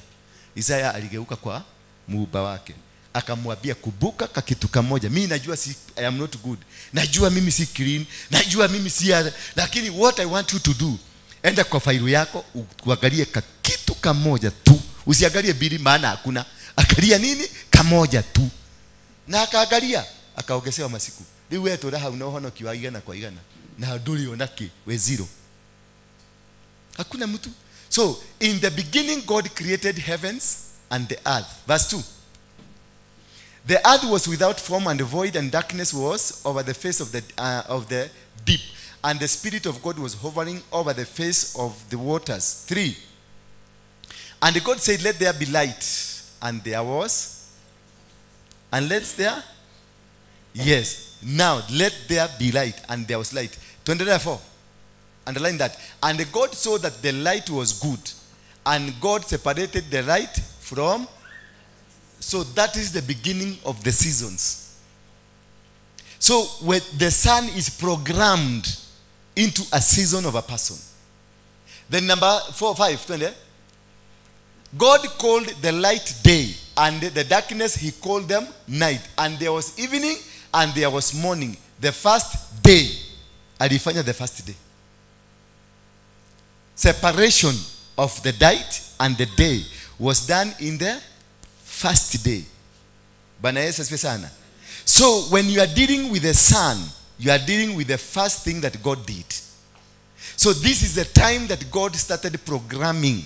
Akaprogram mchana na usiku. Akatengeneza 24 hours, 12 hours, 12 hours. Akatengeneza minutes, akatengeneza second, akatengeneza nini. So this is where your life is programmed. So I can take your star and reprogram you. Nifunge nyota yako kupitia either kwa nyota ama kwa mwezi ama kwa jua. Bwana Yesu asifiwe sana. And 6 quickly. And God said, let there be an expanse in the midst of the waters.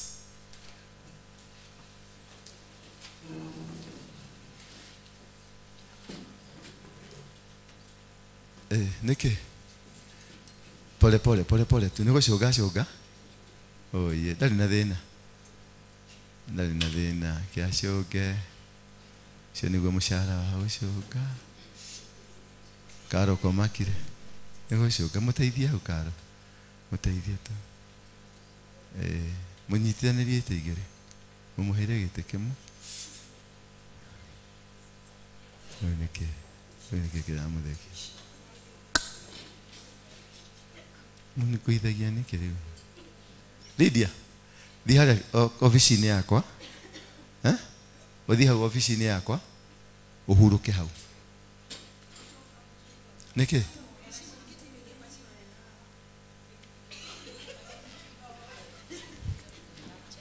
Ni rapture. Haya. Hiyo ni rapture.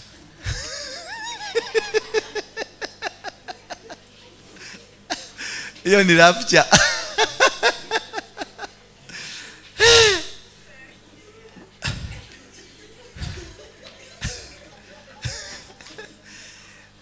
Waigua tawathi.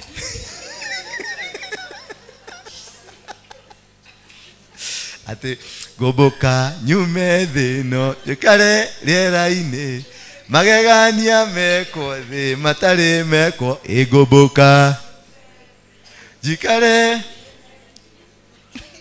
ani ni oboka hanini riu tukiaria uhoro wa matu-ini uya akigitwira kina kaundu kau kanini ka kuhenokwo niko turarĩrĩria uhoro wa the programming. Bwana Yesu asifiwe sana. That program that they use, Waislamu wanatumia mwezi to program their calendar. Bwana Yesu asifiwe sana. So pia na wachawi na waganga na watu wa Mungu, they use the star. Yesu aligaidiwa na star mpaka akaenda Egypt. Wale watu walikuwa wakuona, nao walitumia star. Hello, pia walisoma star kukuja kutafuta. So in the star you can be hidden. Ndani ya mwezi unaweza fichwa. Ndani ya jua yako inaweza kusimamishwa. Ni nani alisimamisha jua? Joshua alisimamisha jua wapigane. Program ya Mungu akaili program ndio afanye kazi ile alikuwa anataka kufanya. Hiyo ni madhabahu iko ndani ya jua. The sun is not alone. Bwana Yesu asifiwe sana. The moon is not alone. And the moon utakuta Monday ndio moon day. Sunday, this is a Sunday, it is a god of an Osiris. Ni Mungu ambaye alikuwa anaitwa jua. Aliitwa na nani? Na yule mtoto alikuwa aliitwa na nani? Nimrod. Hapana, huyo mwingine. Tamuzi ni mtoto ambaye alizaliwa ni mama na his son. Alikuwa anaitwa nani? It's Nimrod and his mother. Wakalala wakazaa mtoto. Sasa kwa sababu kwanza kabisa Nimrod alikuwa amelala na dada yake, akakuwa na mimba, akaua dada yake kwa sababu ya hiyo mimba.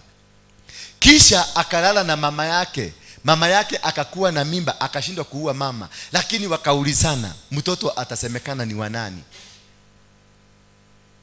Mama akamwambia sasa tutawaambia mtoto huyu ametoka kwa jua. Alitoka kule mbali kwa jua. Sasa mtoto huyu akaitwa Tamuzi. Na hapo ndio Mungu wa jua alianzia. Sasa kwa hivyo jua is a god that is worshipped by particular communities. Bwana Yesu asifiwe sana. So in that worship your name can be programmed inside there. In that worship, kama sasa sisi wote tunaabudu Sunday, we worship that God. People who go to church on Sunday, they worship a sun god. Usidanganywe hapa kuna wokovu. Gutire. Nikula to ihoragia gutire. Na mugoshi gayoshu akoragwo na kanitha wa Catholic. Bwana Yesu asifiwe sana. Ateke. Yes, it is true. Kuna Mungu hapa. Nikulia sasa sisi Mungu anatuhurumia kwa sababu ya background yetu. Kwa sababu hamujui. Unaona kule unaweza kuwa uko ndani ya shimo na haujui ni ukoragwo irima ine. No gayera to ina magerera nega yariwa kuma kule pop. Wena kiuria. Thank you. Bwana Yesu asifiwe sana. Naye Friday ni ya nani? Ni ya kina watu wa mwezi wa Islamu. Bwana Yesu asifiwe sana. Lakini ile siku halali ya worship ni Sabbath. The true day of worship, it is Sabbath. Saturday. Hii Sunday ni ya ukora. Ilitengenezwa na Nimrod na Tamuzi. Ndio to worship Mungu yao. Na yeye ndiye alileta Christmas. Jesus was not born on 24th December. Jesus ni mtoto huyo Tamuzi ndiye alizaliwa 25th. Dumugidi kuina ne moshare mananya ni mwana wa Tamuzi, mwana wa nyina na munyamurio kakege Maria. Jesus was never born on that day. Jesus was born in the first month of the year. In that calendar ya huko, the first month of the year ni gani? April. Saa hii ndio Yesu anasaliwa. Bwana Yesu asifiwe sana. Between mwezi wa 3 na mwezi wa 4 hapo ndio Yesu alizaliwa, lakini hakuzaliwa hii ya 25. Hii ya 25 ni ya Nimrod. Nikahako kama mtoto kanaitwa Tamuzi. Lakini sasa kwa sababu tunaogopa kusema hivyo, tunaobeshwa huyo Mungu wa Tamuzi. Na tumekaa hapo kwa hiyo Mungu mpaka sasa Mungu ameleta revolution. Ndio maana kuna kuja revival. Ndio itaprogram maneno in a new system that God wants. Bwana Yesu asifiwe. Niguo riu muraja kuona Ngai uria muhoithagio muturite muhoithitio. Halo.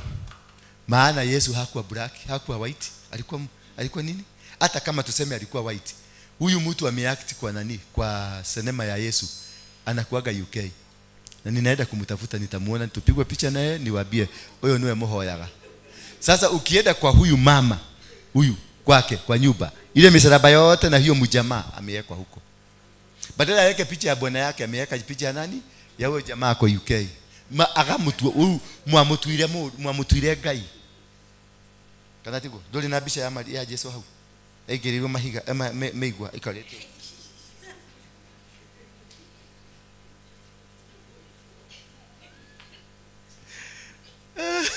Ucio tuwe woka guko.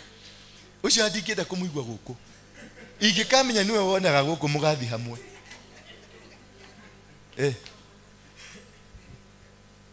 Kuringana hari okinyetio.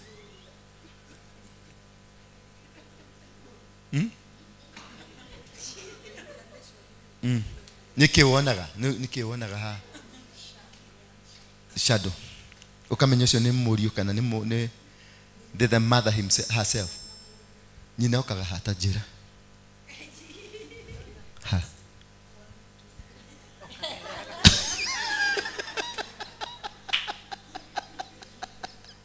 Ha. 1 2 eno. Jamaa yokagira. Mathiaga hamo. Umuthenya gukite. Niki aregire niki. Haya. Katana. Oh. Aikarete ha. Hare. Umuthi aregire guka niki. Katoheteti. Nĩ ithuĩ kana nĩ we? Tondũ himuthi nĩ tũhoire mũno na twarikĩra mũno. Umuthi daici nĩ aroka. Hoya.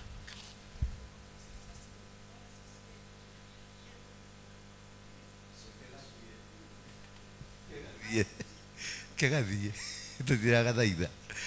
Kegathiĩ. Tia gwatetera. Tia gwatetera na hanini. Guku niguo kurathire riu. Maundu maracenjirie. Ndikahete ino ni ya gatano. Karacokereire bangi niki na karahenio ni atamenda. Aliniachia kamera kaenda alijifuta.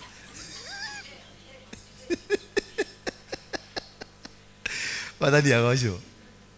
Nĩ maigua kerera kiu kio muthi. Nĩ maigua ta maiganira. Tutigire hau. Nigetha tuine karwimbo kamwe. Jesu haruruke. Umuthi no nginya muohoro. Mwathani agoco. Tondu igua tare magongona macio ndero ndiru na muthi. That of the sun program ile mo programmetwo thiini wa miturire yanyu. Na the marine. The marine kanike territorial altar. Ndimuohorithie matura-ini manyu. Tondu magongona maingi maria maramuria guku ni mamatura. The place you come from, that land of your father, that land of your grandfather. Tondu kwithigira waku uri. Nĩ thigira niki? Ni kwithigira wa, unajua thigira ni nini? Thigira niki? Umbilical cord. Bwana Yesu asifiwe sana. Sasa tusimame na miguu yetu. Nataka hapa ni wewe ndio utajipeana kwa Mungu. I want us to really sincerely to worship na to pray. Wao wacha waimbe, we deep, ingia deep kuomba. Just pray and ask. First of all, let us seek the forgiveness, tuombe msamaha wa dhambi zetu. Every prayer that you do, start it with forgiveness. Omba msamaha. Maana unaweza kuwa kuna kakitu kadogo na hujui, it is causing you the hindrance. Bwana Yesu asifiwe sana. So we begin with forgiveness. You seek, you repent. We repent fully. Tukisha repent fully. Then from there, sasa get into the spiritual realm and now start destroying the territorial altars that could be speaking in your life, and also the bloodline altars that could be speaking in your life. umbilical cord altars that could be speaking in your life, the moon, the star, and also the sun, that could be the forces, those they are aligned to stop you from getting into what you are supposed to be. So rise up as we prepare. Namuleta tu kikapu hapa tuwekewe sadaka, maana ninasikia hawa watu wanasema leo wanataka kutoa sadaka kubwa kubwa. Bwana Yesu asifiwe sana. Gaini yako muradhima maito. Gaini yako muradhima. Kwa to kile serious ugoneke. Wewe sawa? Thank you.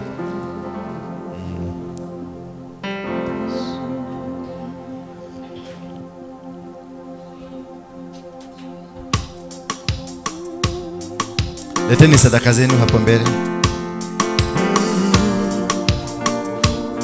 Jina la Yesu ni ngome yangu.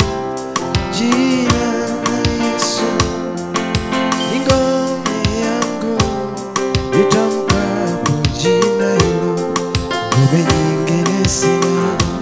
Nitamkapo jina hilo, ngome nyingine sina. Jina la Yesu ni ngome yangu. Jina la Yesu, jina la Yesu, nitamkapo jina hilo, ngome nyingine sina. Nitamkapo jina hilo, ngome nyingine sina. Jina la Yesu ni ngome yangu.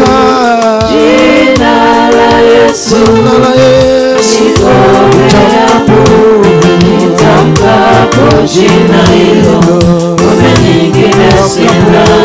Nitamkapo jina hilo, ngome nyingine sina. jina lenye uweza ni jina la Yesu. Naomba tuchukue vitu. Hiyo kiti yako umekalia, ipeleke pale, iweke kwenye sehemu nyingine. Ngome nyingine sina. Nitamkapo jina hilo, ngome nyingine sina. Jina la Yesu Jina la Yesu, ngome yangu. jina la Yesu, Jina la Yesu ni ngome yangu. Nitamkapo jina hilo, ngome nyingine sina. Nitamkapo jina hilo, ngome nyingine sina. Jina la Yesu ni ngome yangu. Jina la Yesu ni ngome yangu. Nitamkapo jina hilo, ngome nyingine sina. Nitamkapo jina hilo, ngome nyingine sina. Nitamkapo jina hilo, ngome nyingine sina. Nitamkapo jina hilo, ngome nyingine sina. Nitamkapo jina hilo, ngome nyingine sina.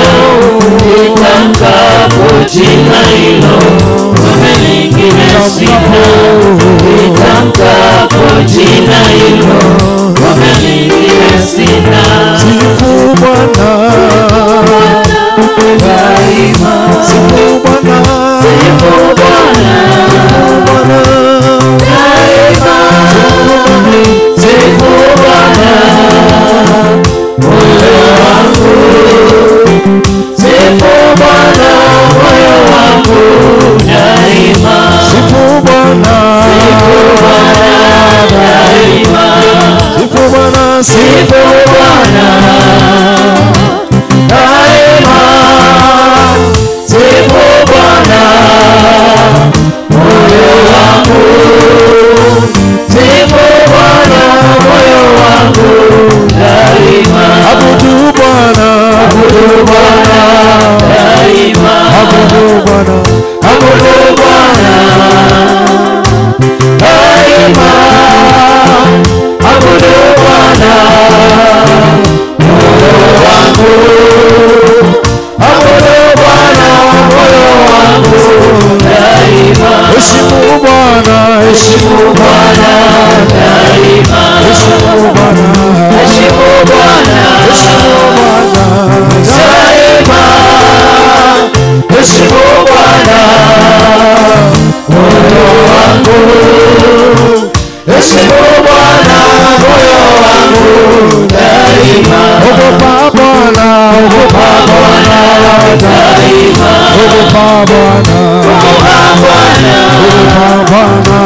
daima. Upa Bwana moyo wangu, upa Bwana moyo wangu daima. Abudu Bwana daima. Abudu Bwana daima. Abudu Bwana moyo wangu, abudu Bwana moyo wangu daima. Abudu Bwana. Sikiliza hapa. Sitaki uimbe. Watu wa kuimba wako. Nataka uzungumze na Mungu. Umwambie nimeyapitia haya. Yamekuwa mazito kwangu. Ninahitaji msaada wako. Niweze kuachanishwa na madhabahu ambayo yamezungumza kwenye maisha yangu kutokana na maeneo ambayo tumetoka, na alafu kutokana na wazazi wangu, na kutokana na watu wa jamii, na kutokana na damu ya kwetu. Bwana Yesu asifiwe sana. Because kuna watu wanajaribu kuachana na usherati, imeshindikana. Kuna watu wamejaribu kuacha kuiba vitu za watu, imeshindikana. Kuna watu wamejaribu kuacha masengenyo, imeshindikana. Not because you want it. In fact, unangangana tu unajaribu kuizuia, but imekuwa unstoppable. You are not able to make it. You are not able to move. Bwana Yesu asifiwe sana.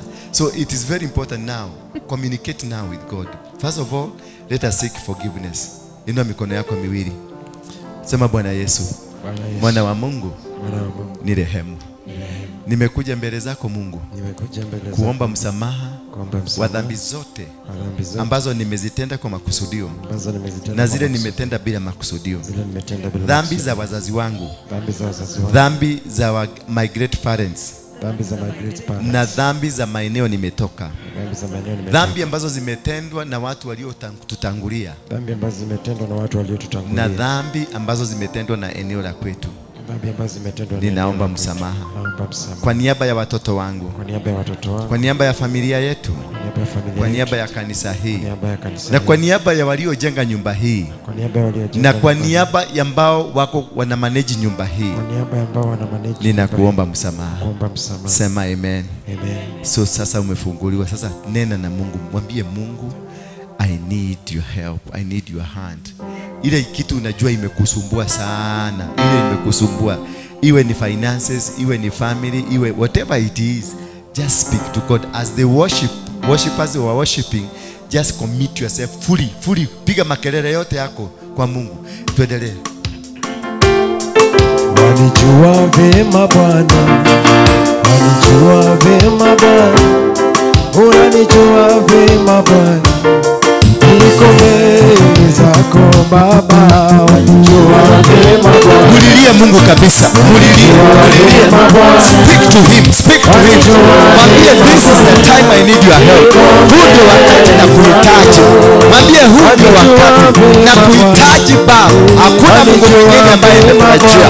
Nahitaji neema yako, nahitaji vibali vyako, nahitaji msaada. Nisaidie Baba. Mwambie Baba nisaidie. Mwambie Baba nisaidie. Baba nishike mkono. Nisaidie nikae kwenye mapenzi yako. Nisaidie.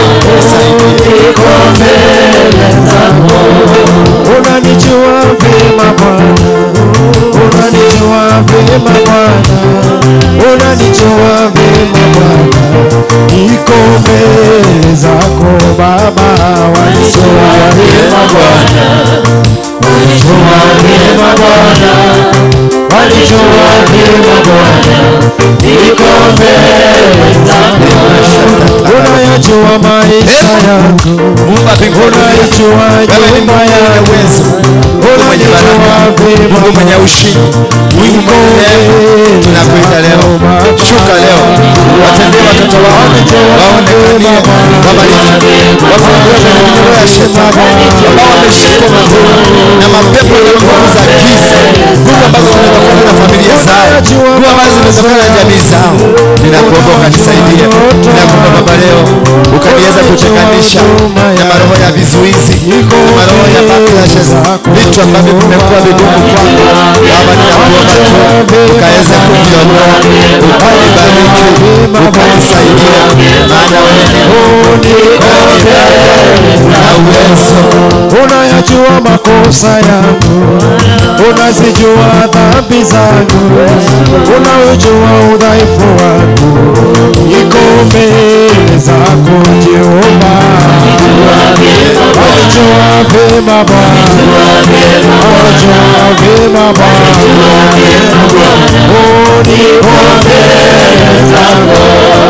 Unawajua watoto wangu, unayajua masomo yao, unaijua na kazi yangu, niko mbele zako Baba. Wajua vyema Bwana, wajua vyema Bwana, niko mbele zako. Unaijua huduma hii, unajua mtumishi wako, unatujua Mulilia Mungu, mulilia Mungu, fungua kinywa chako, fungua kinywa chako, mulilia Mungu, mwambie sasa, ninakuhitaji, ninakuhitaji, Baba nakuhitaji, wewe ndio msaada wangu, wewe ndio baraka yangu, wewe ndio mshindi wangu, wewe ndio baraka. Oria Baba Baba Chandala na namaza kandarebo, reketelelelele, ya chanda mazoko ya rimusaya. Vyema Bwana, vyema Bwana,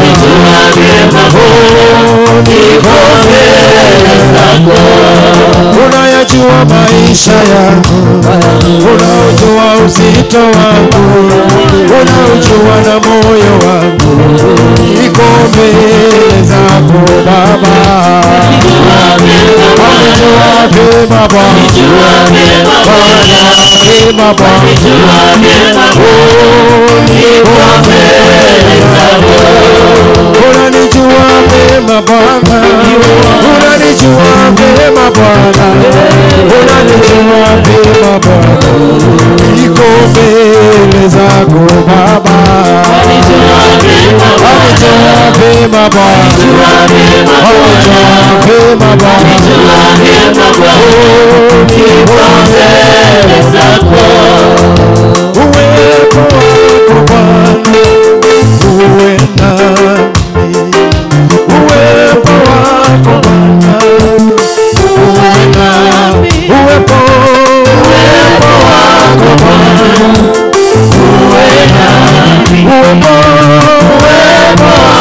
Bwana uwe nami, uwepo wako Bwana uwe nami, uwepo wako Bwana uwe nami, ninaomba uwepo wako Bwana uwe nami, siku zote uwepo wako Bwana uwe nami, uwepo wako Bwana uwe nami, uwepo wako Bwana uwe nami, ninaomba uwepo wako Bwana uwe nami, siku zote uwepo wako Bwana uwe nami, natamani kufanana nawe, natamani kufanana nawe, siku zote za maisha yangu, siku zote za maisha yangu, kama natamani kufanana nawe, natamani kufanana nawe, siku zote za maisha yangu, siku zote za maisha yangu, kutembea, natamani kutembea nawe, kutembea nawe, natamani kutembea nawe, siku zote za maisha yangu, siku zote za maisha yangu,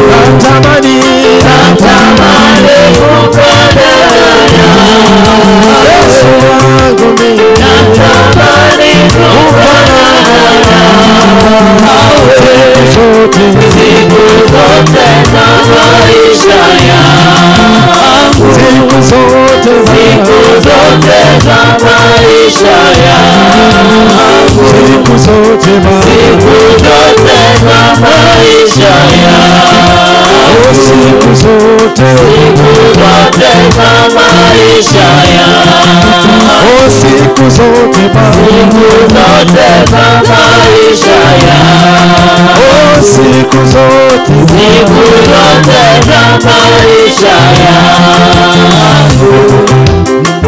Bwana Yesu bila wewe bila siwezi.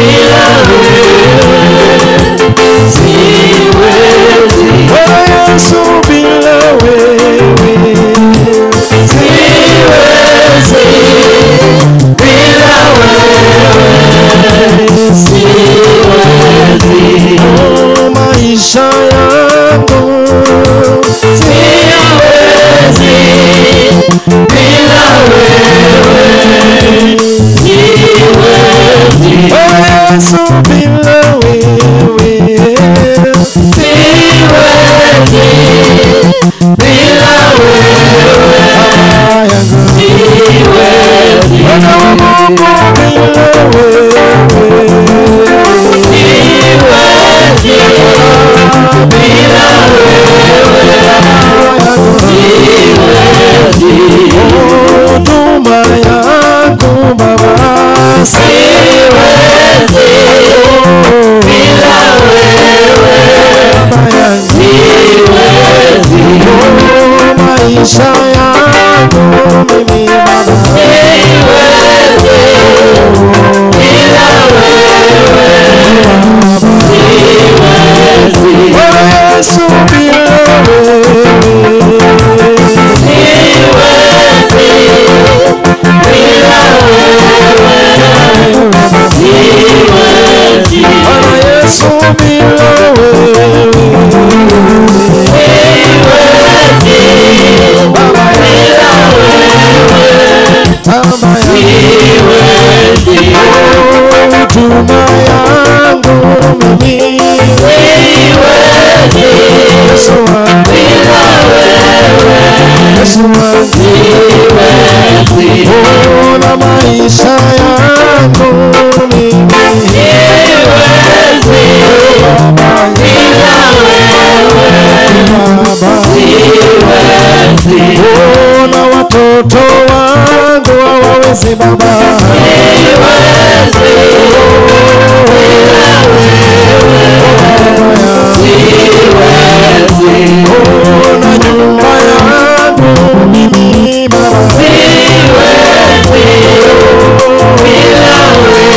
wewe, siwezi. Bwana Yesu bila wewe Siwezi bila wewe, siwezi.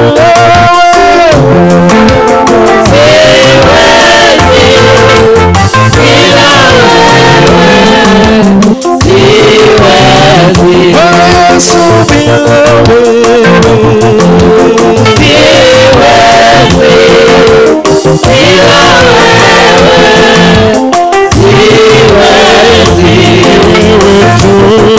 Bwana ni wewe tu, ni wewe tu Bwana, ni wewe tu, ni wewe Bwana, ni wewe tu Bwana, ni wewe Bwana, Ni wewe tu Bwana, ni wewe Bwana,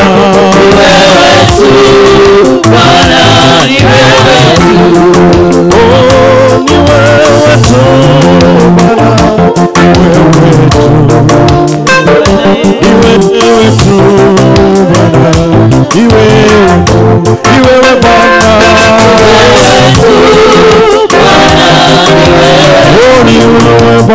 Yesu, maishani mwangu gusa maisha yangu. Ni wewe tu Bwana, ni wewe tu. Nisamehe leo. Ni wewe tu Bwana, ni wewe tu. Nibariki Baba. Ni wewe tu Bwana, ni wewe tu. Ni wewe Bwana. Ni wewe tu Bwana, ni wewe tu. Ni wewe Bwana. Ni wewe tu Bwana, ni wewe tu. Ni wewe Bwana. Ni wewe tu Bwana, ni wewe tu. Ni wewe Bwana. Ni wewe tu Bwana, ni wewe tu. Twakuinua Baba. Ni wewe tu Bwana, ni wewe tu. Ni wewe Bwana. Ni wewe tu Bwana, ni wewe tu. Haya, haya, haya. When the glory goes, His glory comes down. Higher, higher, higher. When the praises go up, His glory comes down. Everybody, higher, higher, higher. When the praises go up, His glory comes down. Everybody say, higher, higher, higher. When the praises go up, His glory comes down. Everybody, higher, higher, higher. When the praises go up, His glory comes down. Everybody, higher, higher, higher. When the praises go up, His glory comes down. Everybody say, higher, higher, higher. When the praises go up, His glory comes down. Everybody say, higher, higher, higher. When the praises go up, His glory comes down. Everybody say, higher, higher, higher. When the praises go up, His glory comes down. Everybody, higher, higher, higher. When the praises go up, His glory comes down. Everybody say, higher, higher, higher. When the praises go up, His glory comes down. Everybody say, higher, higher, higher. When the praises go up, His glory comes down. Everybody, higher, higher, higher. When the praises go up, His glory comes down. My soul says yes, says yes, says yes.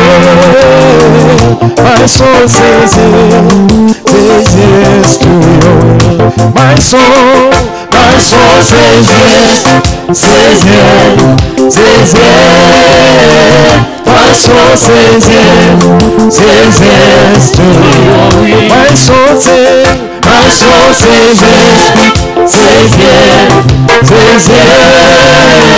My soul says yes to your will. When you call me, I will answer. When you tell me, I will do. My soul says yes, it says to your will. Wherever you send me, I will go. Wherever you say, I will come. My soul says yes, says yes to your will. My soul says yes, my soul says yes, says yes, says yes. My soul says yes, says yes to your will. My soul says yes, says yes, says yes. My soul says yes, says yes to your will.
Sing hallelujah, hallelujah, hallelujah,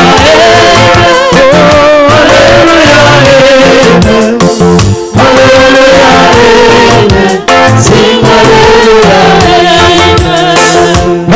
hallelujah, hallelujah, hallelujah, sing hallelujah, sing hallelujah, hallelujah,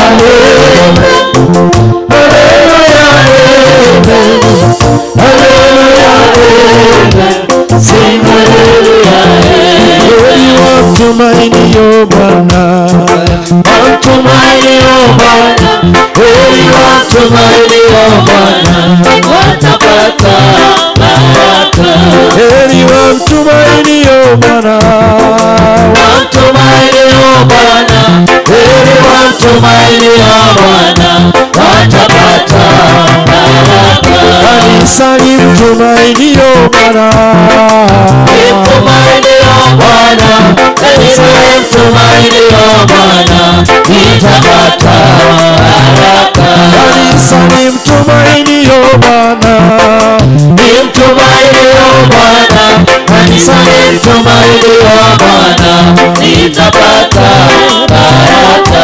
kanisa limtumaini yo Bwana Yesu, Mtumaini o Bwana, kanisa mtumaini o Bwana, litapata baraka.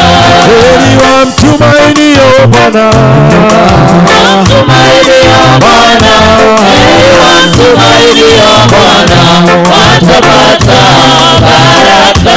vijana wamtumaini yo Bwana, Mtumaini o Bwana, vijana wamtumaini o Bwana, watapata baraka.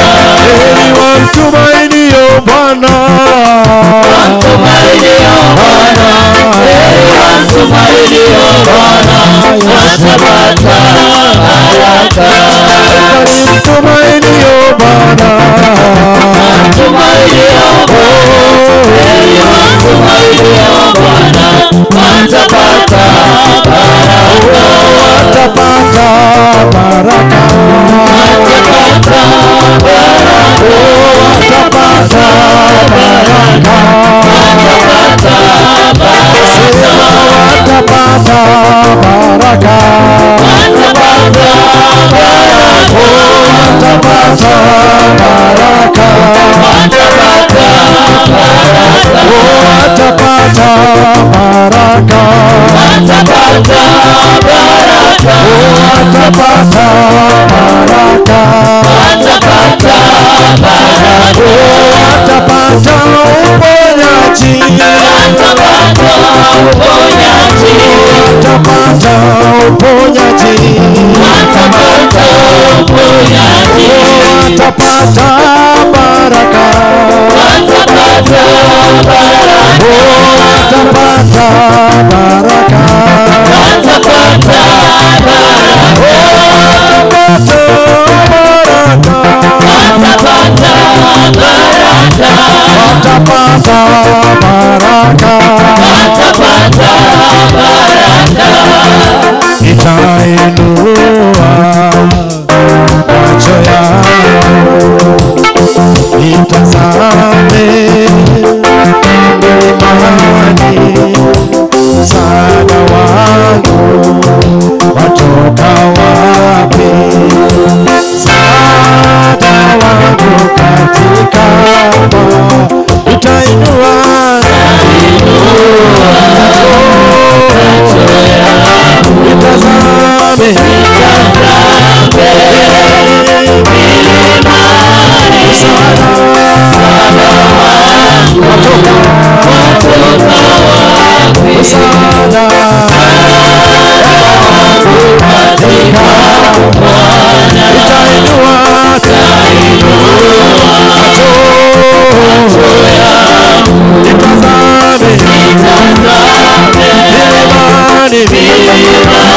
nitazame watoka wapi? Msaada wangu katika Bwana. nitainua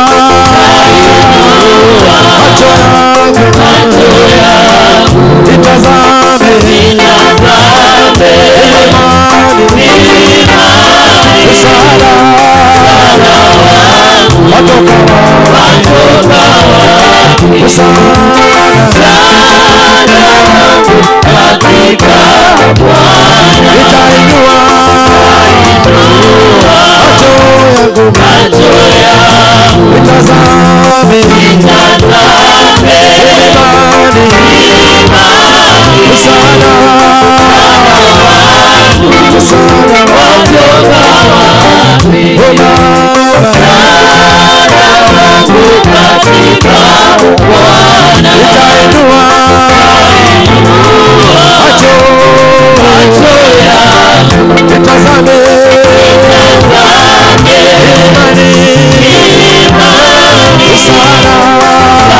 msaada wangu watoka wapi? Unatoka kwa Bwana wangu katika Bwana. Nitainua macho yangu, nitazame milimani, Yesu msaada wangu watoka wapi? katika Bwana. Msaada wangu katika Bwana. Nitainua macho yangu, nitazame milimani, msaada watoka wapi? Watoka wapi?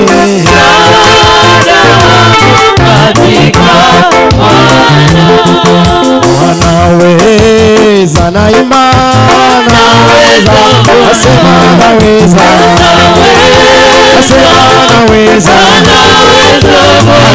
anaweza, anaweza,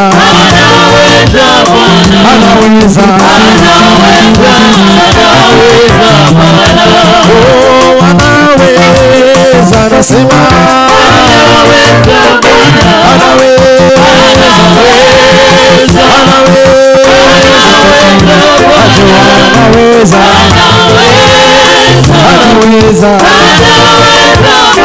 anaweza,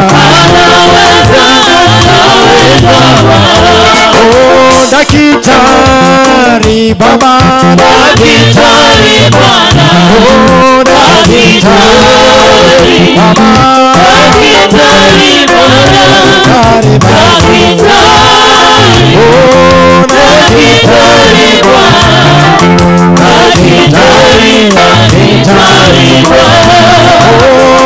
warejesha Bwana, warejesha Bwana, warejesha,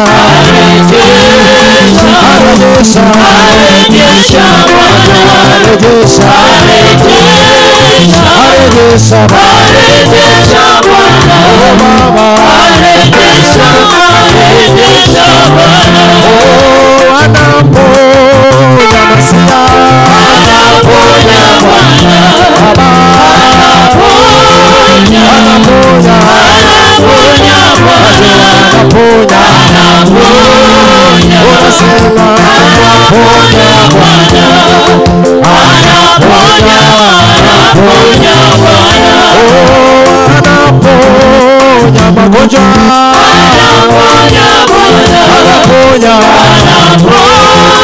anaponya, anaponya, anaponya macho, anaponya, Yesu wangu anaponya Bwana, anaponya, anaponya Bwana, oh abariki Bwana, abariki Bwana, abariki, abariki, abariki Bwana, abariki, abariki Bwana, abariki, abariki Bwana, oh anaweza Bwana, anaweza Bwana, anaweza, anaweza, anaweza, anaweza Bwana, anaweza, anaweza, anaweza Bwana, anaweza Bwana, anaweza, anaweza, anaweza Bwana, oh warejesha Bwana, warejesha Bwana, warejesha, warejesha Arejesha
Bwana, arejesha Bwana,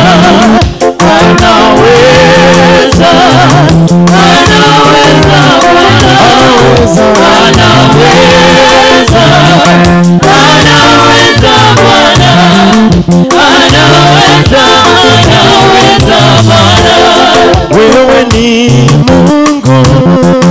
Amen, hallelujah. Wewe ni Mungu. Amen, hallelujah. Wewe ni Mungu. Amen, hallelujah. Wewe ni Mungu. Amen, hallelujah. Yozali Nzambe. Amen, hallelujah. Yozali Nzambe. Amen, hallelujah. Otoko misio. Amen, hallelujah. Toko misio. Amen, hallelujah. Yozali Nzambe. Amen, hallelujah. Yozali Nzambe. Amen, hallelujah. Wewe ni Mungu Baba.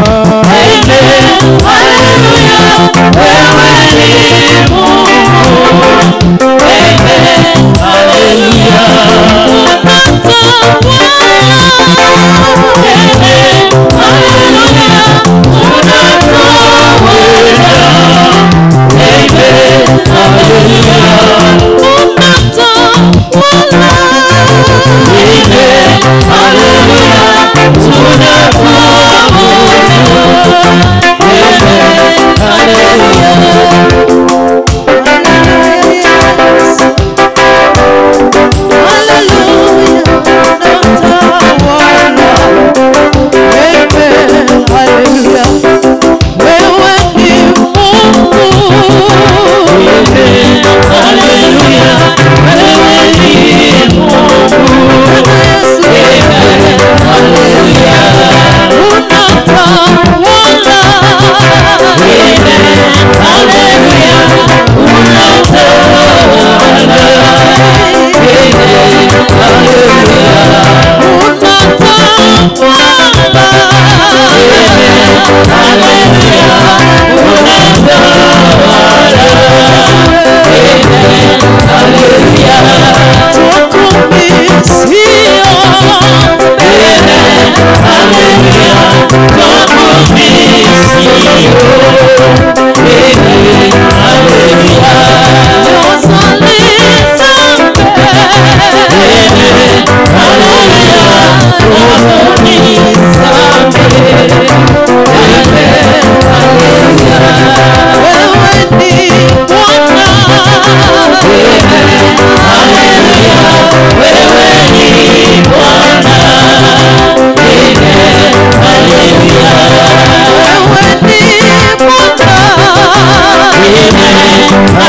Hallelujah, wewe ni Bwana.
Thank you Father. Fungua kinywa chako tu mwambie asante kwa maisha yako kubadilika.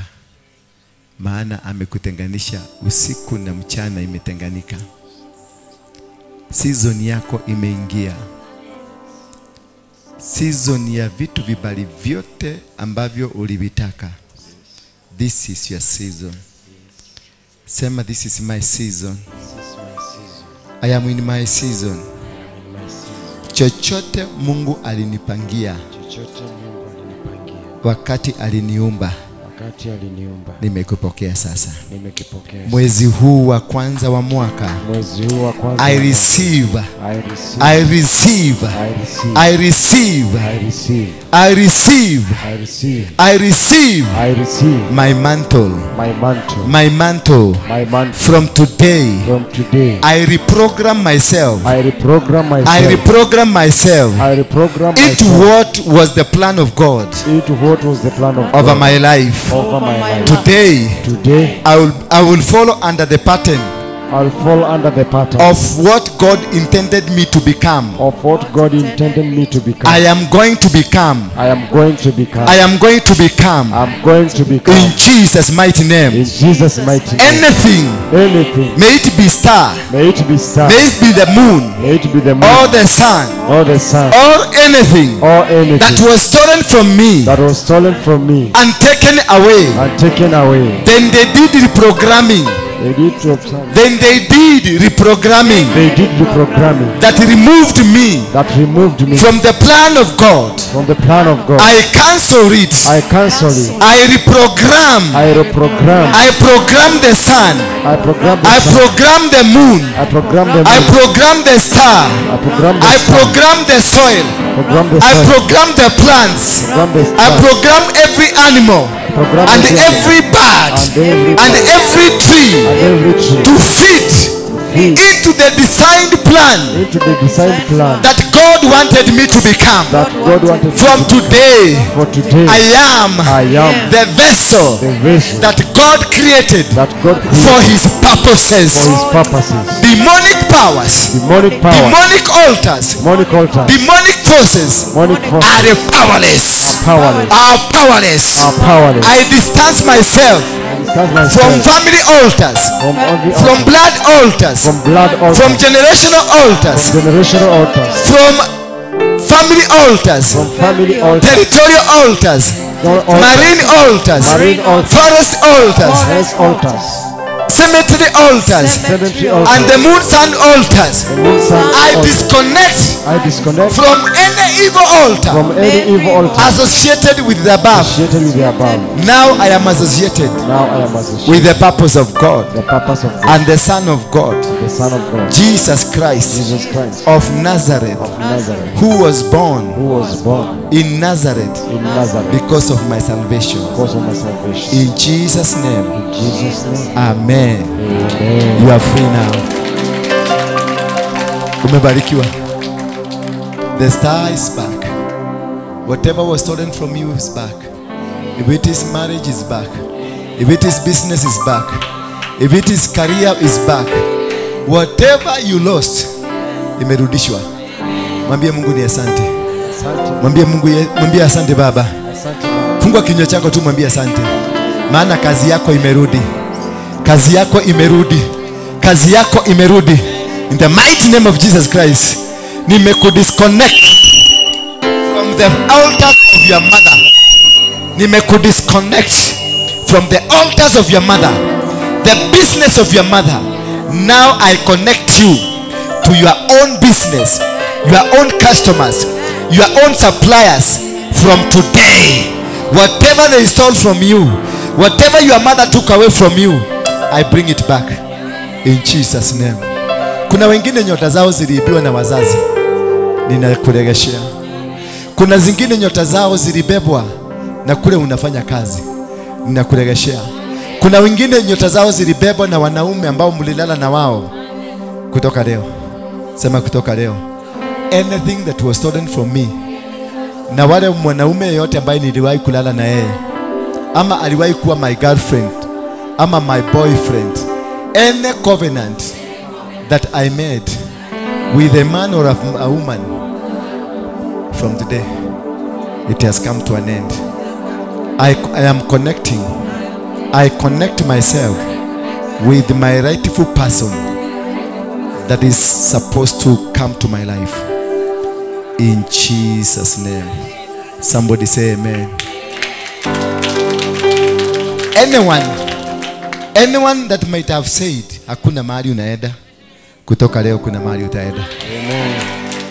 Anyone mwenye alisema hautaolewa, umeolewa sasa. Yeyote mwenye alisema hautafaulu katika mafunzo yako, masomo yako, kwenye kazi yako, kutoka leo you got it back. In Jesus' name.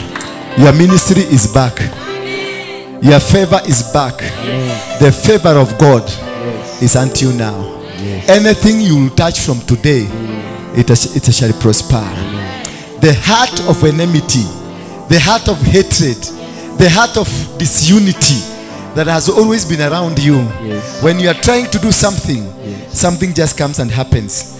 When you are trying to do something, you get a dream of people who come to sleep with you or want to sleep with you.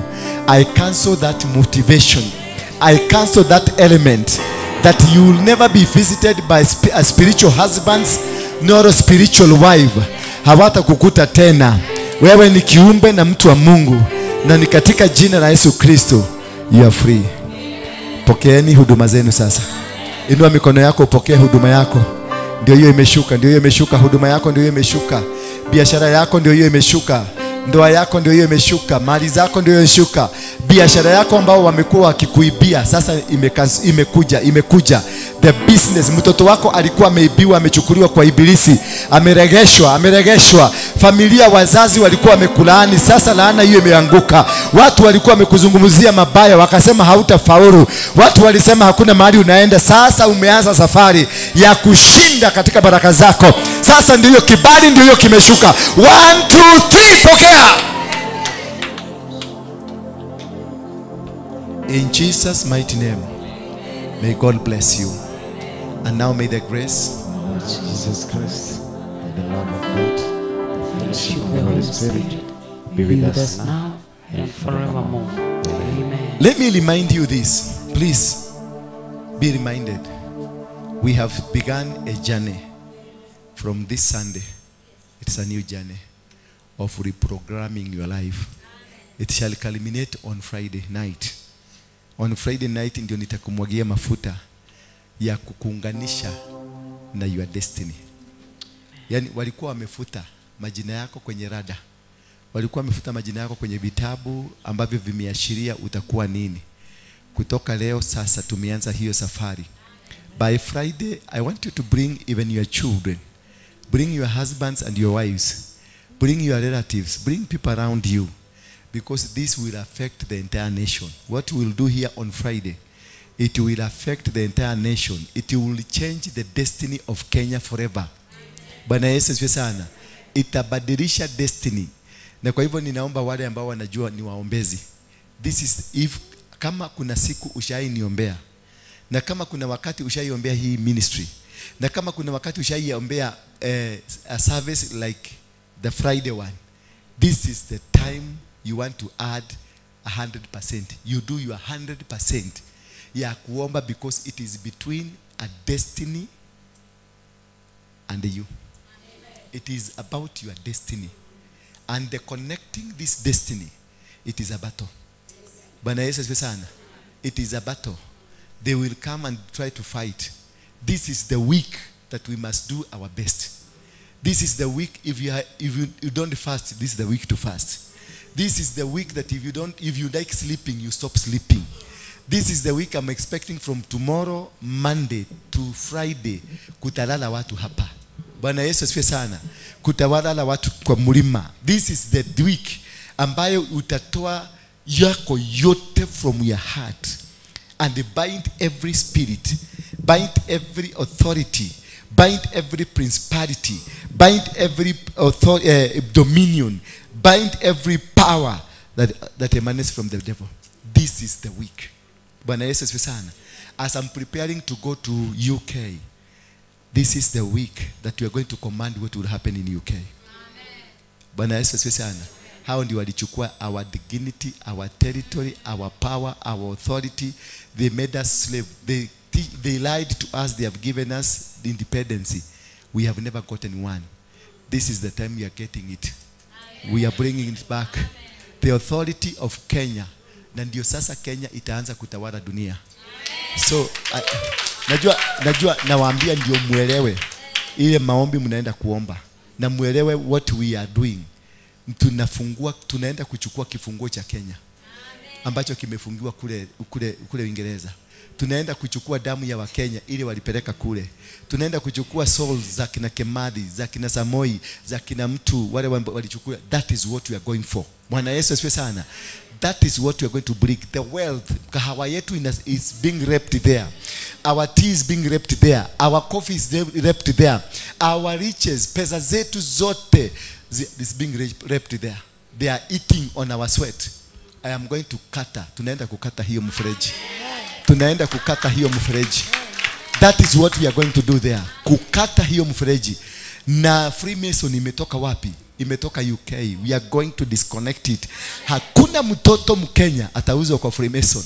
Hakuna mtoto Mkenya damu yake itabebwa na Freemason. I declare and decree in the mighty name of Jesus Christ. So mmepatiwa level ile ya utoto. Ile ingine tulifuga siku ile ilikuwa ya watoto kujiprepare kuingia kwenye uzima. Unakuwa sasa mzima. Sasa ni maombi ya watu wazima. Bwana Yesu asifiwe sana. From today night all through mpaka Friday ni maombi, si kama maombi. It's a warfare. Arrest and bring back utajiri wetu kutoka UK. Kahawa yetu hapa. Tea hapa. Kila kitu ambacho wanakiiba. Majani yetu, kila kitu ambao wamekuwa kiiba. Return it here. Put it back. Ndio watoto wetu watajirike. Taifa la Kenya, it is the richest in the globe. Kenya is the richest nation in the entire globe. That is why unaona wamekwamilia hapa. That is why umeona wako na majoni huko. That is why unaona wamejenga mpaka offices za UN Kenya, because they know what is in Kenya. And this is what I'm going to get back to you. Bwana Yesu asifiwe sana. Ndadi kogera muthegi and surprising that you the muthegi ucio hau. Heiro ni muthuri uria. Surprising, sema surprising. The old man you saw here, he was not a human being. He was not a human being. He was an angel. Amen. Hello. He was not a human being. Na ameniambia ni Mungu ameniambia nikuletea hiki kamuthegi. Ni kadogo tu mngekaona. Nani anegera muthegi? Bwana Yesu asifiwe sana. Hebu ilete. Mimi nimestuka. Because what I saw there, this is the muthegi. Hii ndio ile ilikuwa na Musa. Ndio hii. Tumuragitida mugetisho nikitathikiriria uigwa hinya wagu. Tathikiriria tu uigwa hinya wagu. Nikio radiko. Tathikiriria uigwa hinya wagu. Tathikiriria uigwa hinya wagu. Tathikiriria uigwa hinya wagu. Ndiko turora turaruwe. Tathikiriria, sikiliza. Sikiliza tu hiyo nguvu yake. Sikiliza hiyo nguvu yake, sikiliza. Sikiliza. Ni maigwa. Urenda ke? No ikara hega. Tathikiriria.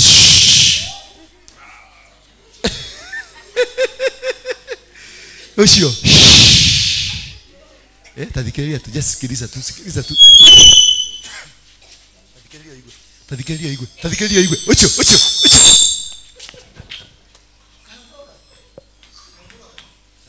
Tathikiriria igwe. Ocho.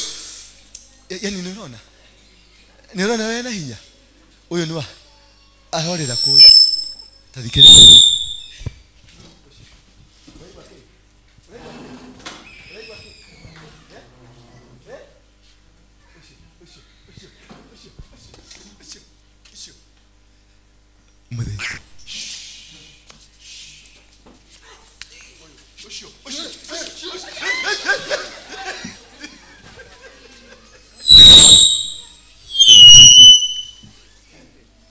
Bwana asifiwe. Tanyita muthegio. Tanyita.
Jaribu vile utaweza, utubu dhambi zako.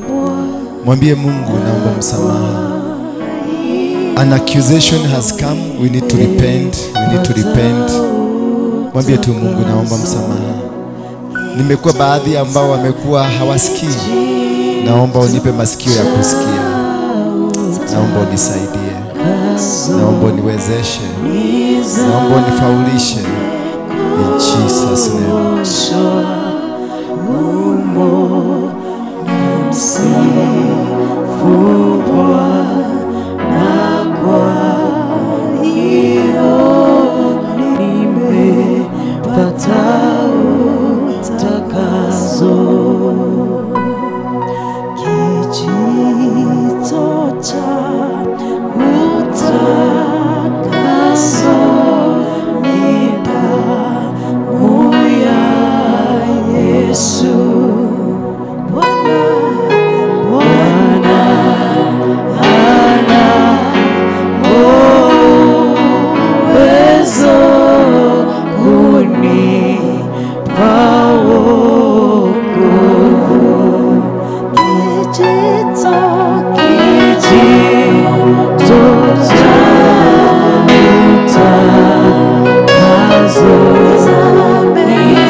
empowering lives.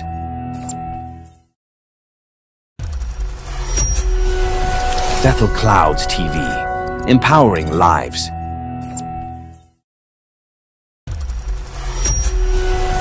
Bethel Clouds TV, empowering lives.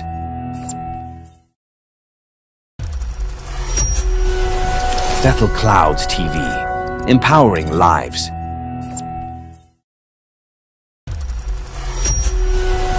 Bethel